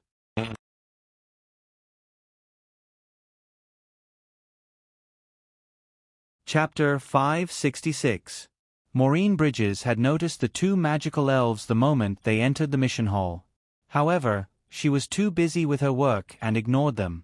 It was only when a gap suddenly appeared in front of the window and the students who were supposed to step forward stopped a meter away that she suddenly realized something. She then squeezed half of her body out of the window and saw the two little cuties who were too short to reach the window. Cough. Maureen held back her laughter and asked Meow Meow and the little magical beast below, "Is it just the two of you? Where's your master?" If it was another magic elf, she definitely wouldn't ask this, because she wouldn't get an answer at all. But as a member of the student union, they seriously investigated when Dake's magic elves appeared more frequently in the castle corridor and asked Professor Shi Erfu for instructions. Because according to the school rules, students were not allowed to let their familiars wander in the corridor without a need, but there were no rules for magic elves. However, if this situation was accepted by default, the student union was worried that more students would follow suit and have a bad impact on the school environment. But after Professor Shi Erfu asked about the situation, he still issued a special permission. Because of this, the student union members basically knew that these magic elves belonged to the second-year chief. It was human nature for professors to have a preference for excellent students. 1 second to remember https://m. Vipkanchu. VIP. Some of the student union members also mentioned that Professor Shi Erfu was too biased towards Dake Dimeng, but they only talked about it in private. Maureen didn't have any impression of Dake Dimeng. Instead, she was very interested in these intelligent magic elves. Even if academic value was excluded, these magic elves were enough to attract her attention. After all, who wouldn't like cute little things? She couldn't help but reach out, wanting to touch the little gold coin on Meow Meow's forehead. Meow. But Meow Meow softly called, grabbed the branch card, and handed it to her. Maureen was stunned for a moment and subconsciously took the branch card. Then she shrank back, placed the branch card on the card reading device, and injected magic to activate it. Immediately after, the basic information about this branch card was displayed. Type, commercial card. Name, Meow Meow. Year, Nun College, Nun Club, Magical Animal Club. Mission points, 0, mission completion rate, 0%. Commercial card? Emo Lin was dumbfounded when she saw the message. She had never imagined that a magic guide fairy could have its own branch card. Furthermore, the purpose of this magic elf's visit. Meow. Is it called Meow Meow? Emo Lin swallowed her saliva and looked at the gray cat that suddenly jumped onto the table. Meow Meow stood up from its kneeling position and adjusted the strap of its backpack. It stared at Emo Lin with its half-closed eyes. Emo Lin asked in disbelief, "You're not here to accept a mission, are you?" When she asked this question, she really wanted to get a negative answer. But Meow Meow nodded firmly. At this moment, not only Emo Lin, but even the students in the queue behind her were stunned. The little devil beast flew up and landed on the table with a pa sound. Meow Meow looked at the receptionist's stupid face and tilted its head in thought. Then, it turned its backpack to its chest, unzipped it, and took out a palm-sized notebook and a pen. Then, it grabbed the pen and started writing on the notebook. The surroundings suddenly quieted down. Emo Lin Bridges couldn't help but widen her eyes and open her mouth so wide that a duck egg could be stuffed in. It wasn't until Meow Meow turned the notebook to her that she took a deep breath and forced herself to calm down and look at the notebook. Although the handwriting on the notebook was slightly crooked, it was very standard human language. And it was obvious that it was written by a beginner. There wasn't a trace of sloppiness. Mo Lin's face was a little stiff, but she still said, "Do you want to accept the wood sculptor mission?" Meow. Meow Meow tapped the notebook with the tip of the pen, indicating that it was GKD. However, even though Maureen understood its intentions, she couldn't possibly comply with its request so easily. As a staff member of the mission window, in addition to registering the mission, she also had to conduct a simple examination of the people who accepted the mission to ensure that they had the ability to complete the mission. Of course, because this was a mission window for students, most of the time, there was no need for an evaluation. The students would take what they needed and wouldn't accept a mission that they couldn't complete. After all, failing the mission would result in a deduction of points. Points and credits would be deducted. In addition, if the person who accepted the mission failed to complete it, the receptionist who gave the mission to them would also deduct the corresponding performance points. So, without confirming whether Meow Meow had the ability to complete the mission, Mo Lin wouldn't give the mission to it. Even if the mission didn't have any conditions, it was still the same. So, after taking a deep breath, she tried to say as gently as possible, "Sorry, although I really want to give this mission to you, I also have to be responsible for the person who issued the mission. If you must accept the mission, you can call your master here. I can give the mission to him, and then he can give it to you." Meow. Meow Meow's eyelids slowly opened, and an unhappy expression appeared on its face. The corner of the little fiend's mouth curled up, and it stood at the side and snickered. Meow Meow suddenly turned its head, and bared its 2 fangs at it. But the little fiend folded its wings in front of its chest, and wasn't threatened at all. The special situation here quickly attracted the attention of the people around. Although the students who were handing in their missions in the hall didn't gather around, they all looked at them curiously. Meow Meow acutely sensed that it had become the center of attention, and it urged the stupid female in front of it in annoyance, "Meow, meow meow meow." But Mo Lin had already calmed down and said again, "No, you can't. Get your master here." Meow meow meow. Meow Meow immediately picked up a pen, and wrote in its notebook, "Why?" Mo Lin thought for a moment, and this time, she explained gently, "If you want to accept a mission, you must first prove that you have the ability to complete it. If your master is here, he can vouch for you. But if it's just your words, you lack credibility. Do you understand?" Meow Meow immediately narrowed its eyes. It understood. This stupid female was doubting Lord Meow Meow's ability. Meow. "It's just a wooden carving."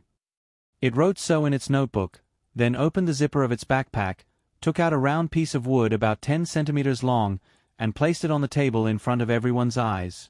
Under Mo Lin's curious gaze, it took out its beloved carving knife, and skillfully twirled it in its paws. There seemed to be a flash of light in its eyes. It picked up a small carving knife and began to carve on the round wood at an extremely fast speed. The surrounding students' gazes became even more focused. The little fiend squinted its eyes as well. In less than 2 minutes, Meow Meow stopped, but the round piece of wood in its hands had already formed the outline of a human body. Although the surface was rough, it was very lifelike. Meow Meow carved a few more strokes on the face of the wooden carving, and placed it in front of the window. The face was very lifelike, and it was somewhat similar to Mo Lin's. Mo Lin looked at the wooden carving, and was completely speechless. A few minutes later, Meow Meow, who had successfully accepted the mission, left the mission hall with its head held high, and only left behind a legend. Dake quickly learned what had happened from the little fiend's retelling. This made him dispel the idea of taking the magic guide fairies with him to accept the mission. Since Meow Meow could successfully accept the mission, there was no reason why the other magic guide fairies couldn't. After the Dilu beast heard this, it suddenly said, "Then, when handing over the mission, can we talk?" Dake pondered for a moment, and then nodded. At this point, there was no point in forbidding the magic guide fairies to talk outside. Lifting the silence order would allow the magic guide fairies to communicate with others. However, he also warned, when choosing a mission, try to choose a short-term mission that is within your ability. But don't be too afraid of failing the mission, I will pay for it. Then, he told a few of the magic guide fairies some things to pay attention to, and let them move freely. Thus, Miss Bridges, who was at window in the mission hall, welcomed more than 10 magic guide fairies to inquire and accept missions. Then, she was fiercely shocked by the Dilu beast who directly spoke. Magic guide fairies that could speak human language were not unheard of. In fact, the vast majority of human species had mature vocal organs. But magic guide fairies like the Dilu beast, the little fiend beast, the lion beast, and other magic guide fairies that could speak fluently with humans was definitely the first time in their lives. As for the legend of Meow Meow, even more surprises came out in the past few days. If not for the fact that the owner of these magic guide fairies was Dake Dimeng, they would definitely be coveted by many people. Even so, there were still senior students who cast their gazes at him. Some people who originally thought that they knew enough about Dake received a shock that they shouldn't have. Compared to the rumor that the magic guide fairies could accept missions on their own, the fact that they could speak spread even faster. But unexpectedly, the students didn't doubt this information. Many people even had a feeling of, as expected. After all, Dake's magic guide fairies not only went to the cafeteria to eat every day, but they also frequently went to the library to borrow books. A group of magic guide fairies that could even read books. What was so surprising about them being able to speak? Yes. All of this was, as it should be. The first-year students who had just entered the school half a month ago even began to doubt the definition and description of magic guide fairies in the textbooks. Who said that magic guide fairies' intelligence level is only 2? Who said that magic guide fairies don't have the ability to think independently? Who said that magic guide fairies can't speak? Their inherent understanding was quietly overturned. The professor who taught the first year's introduction to magic was afraid that he would encounter an unprecedented problem. Sunday passed quickly. The magic guide fairies frequently went back and forth between the mission hall and the club's classroom. It was very lively. They seemed to have truly obtained a good experience from the mission system. Some of the magic guide fairies even completed 1 or 2 missions on the same day, thus obtaining a lot of credits and gaining a deeper understanding of gains from hard work. And the Magical Animals Club's points also broke through the 0 mark. As for the commotion they caused in the castle, it naturally didn't affect them. It was just that when Dake returned to the aristocratic house's tower, he was besieged by a large number of people. The senior students chased after him to ask if the rumors were true or false, which caused him some trouble. But with the arrival of Monday, the Shang Molian students finally had to immerse themselves in the classroom. These extracurricular matters would gradually be replaced by the troubles brought about by schoolwork. The first lesson on Monday morning was the summoning class. Professor Sarah Shi Erfu finally began to talk about the knowledge related to ritual summoning. At the same time, she also explained the mystic ritual card, to a certain extent, which benefited the junior magisters a lot. Then, in the second introduction to magic class, Professor Ka Zayer smiled and glanced at Dake. Then, following the rampant rumors, he talked about the intelligence of magic guide fairies. Then, he began to talk about the knowledge related to the dungeon storage box. After being reminded by the senior students, the junior magisters listened very seriously. Even Luo Boat perked up and paid full attention. But the thing that attracted the most attention wasn't the dungeon storage box. In the 10 minutes before the class ended, Professor Ka Zayer wrote down a very long list of materials on the blackboard. Then, he slowly said, after today, there will only be 1 week of classes left before the end of September. I believe that everyone already has a basic understanding of the directional refining of magic guide fairies. In this last week, I will lead everyone to complete the first directional refining. Everyone, please prepare all the materials on this list before next Monday. As soon as he finished speaking, the atmosphere in the classroom instantly boiled up.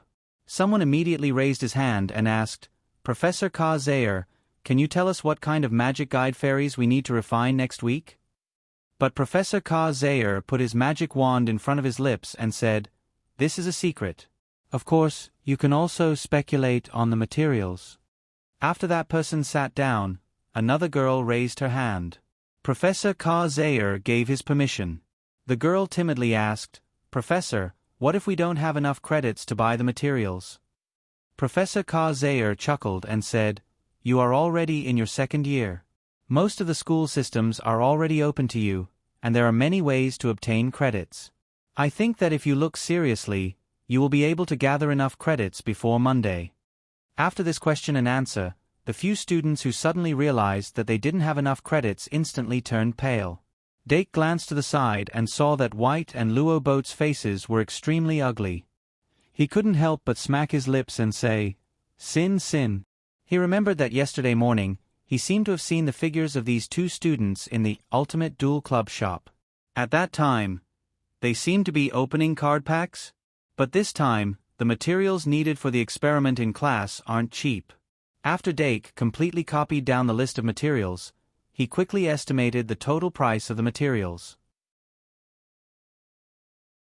Unexpectedly, the price of this set of materials actually exceeded 800 credits. 800 credits, although compared to Dake's reserves, wasn't much. But for the average student, it was a very large number. Perhaps in this classroom, more than half of the students didn't have enough credits.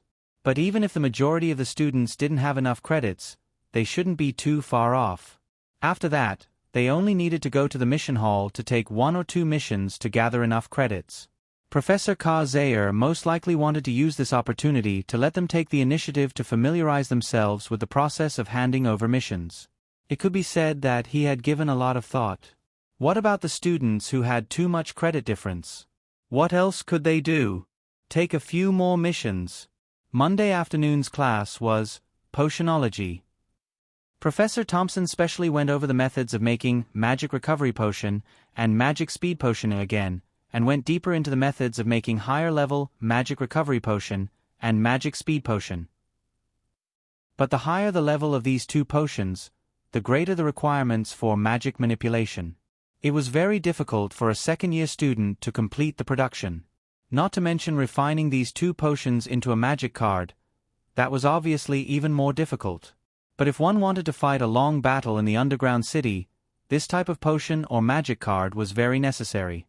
According to Professor Thompson, no matter how difficult it was, they had to complete it. This would determine how far they could go in the underground city. Ring, ring, ring. Once the potionology class ended, the second-year students all rushed to the mission hall. The mission handover system under the student council was open from Monday to Sunday. Most of the time, the staff of the school would be at the window, but during the weekend, the student council members would take turns. The staff was not surprised by the enthusiasm of the second-year students. Every year at this time, there would be a wave of enthusiasm, but there weren't many students who could persevere. Of course, while some of the students were fighting for their credits, Dake Dimeng was studying hard in the library, and also revising the content of the mathematics class that would be taught on Tuesday. I wonder if Professor Shi Erfu punished those naughty kids? Dake only handed the name list of the first-year students who tried to play pranks to Professor Shi Erfu, and did not pay any more attention to it. But he believed that Professor Shi Erfu must have handled it properly. Tuesday morning, before 6 o'clock. Before the alarm went off, Dake had already opened his eyes. Thanks to the underworld magic practice before going to bed every night, he was very energetic when he woke up. Today he was full of energy. Next was his second class as a teaching assistant. Compared to the first class, he was less reserved, but he still took care of his hair and appearance very carefully. A person's appearance was always the most direct evaluation standard. Dake would not let the students have a bad impression of him because of a moment of slacking off. At 7:30, he put his books into his shoulder bag and left the dormitory. Even though he controlled his footsteps, he still arrived at the first-year mathematics classroom 15 minutes before class started. In today's class, Professor Lars Murnau wouldn't be attending the class. Without Professor Melno's presence, it would be a challenge for the students to quietly listen to the class. But when Dake pushed open the door, the classroom was still relatively quiet. The first-year students were either immersed in studying or discussing in low voices. More than half of the students were already present. As for the prank they originally planned, there was no trace of it left behind. Before class starts, you can ask me if you don't understand anything, Dake said lightly and sat down on the podium. Soon, a girl from the magic department came up with a book. He went into work mode early. In his spare time, his gaze swept past the names of the students on the list. He discovered that among those students, some of them deliberately avoided his gaze, while some of them looked at him with even deeper hatred. It's a normal phenomenon. Dake smirked and smiled. When these students planned the prank, they definitely did not expect the new teaching assistant to report it to the vice principal. But it was not a student's privilege to snitch on others. Dake would do whatever was convenient for him. These kids must have been very nervous and scared when they were suddenly summoned to the vice principal's office. But if they were scared, then that was right. Dake started the class on time after the bell rang. His lecture followed the chapter that Professor Melno talked about last Thursday. Because there was ample preparation, the lecture was smooth enough. He also tried his best to make it simple so that the students could understand more easily. But he did not purposely ask the prankster students to answer questions and take the opportunity to punish them. That would be too petty. From the beginning of the class, he treated everyone equally and did not give any special treatment because of the malicious intent of the students. On the contrary, he did not tire of asking John and Joey to answer questions to train the courage of the two siblings. As a magus, how could he always be immersed in the shadow of his childhood? He only hoped that after the twins' credits were deducted, they would be able to feel his good intentions and support themselves. He hoped that they would not fall behind in mathematics class. In addition to John and Joey, Dake also paid attention to Spike Leon. This little lion of the Orc royal family was lacking in logic and learning ability. It was obvious that he was slower than the other students. Even Victoria behaved better than he did. During today's practice session, Spike Leon was also called to the podium and his performance was still terrible. Dake could not help but frown and began to think about whether to implement 1 by 1 in the first grade. A student with good grades was responsible for teaching a student with bad grades. This 1 by 1 strategy was not uncommon. The question was whether anyone was willing to teach, and whether the little lion was willing to accept it. Good morning. Is there anyone else watching? You're tuning in to the Narrate and Escape YouTube channel. Don't forget to subscribe and join us on this journey to catch the most captivating stories.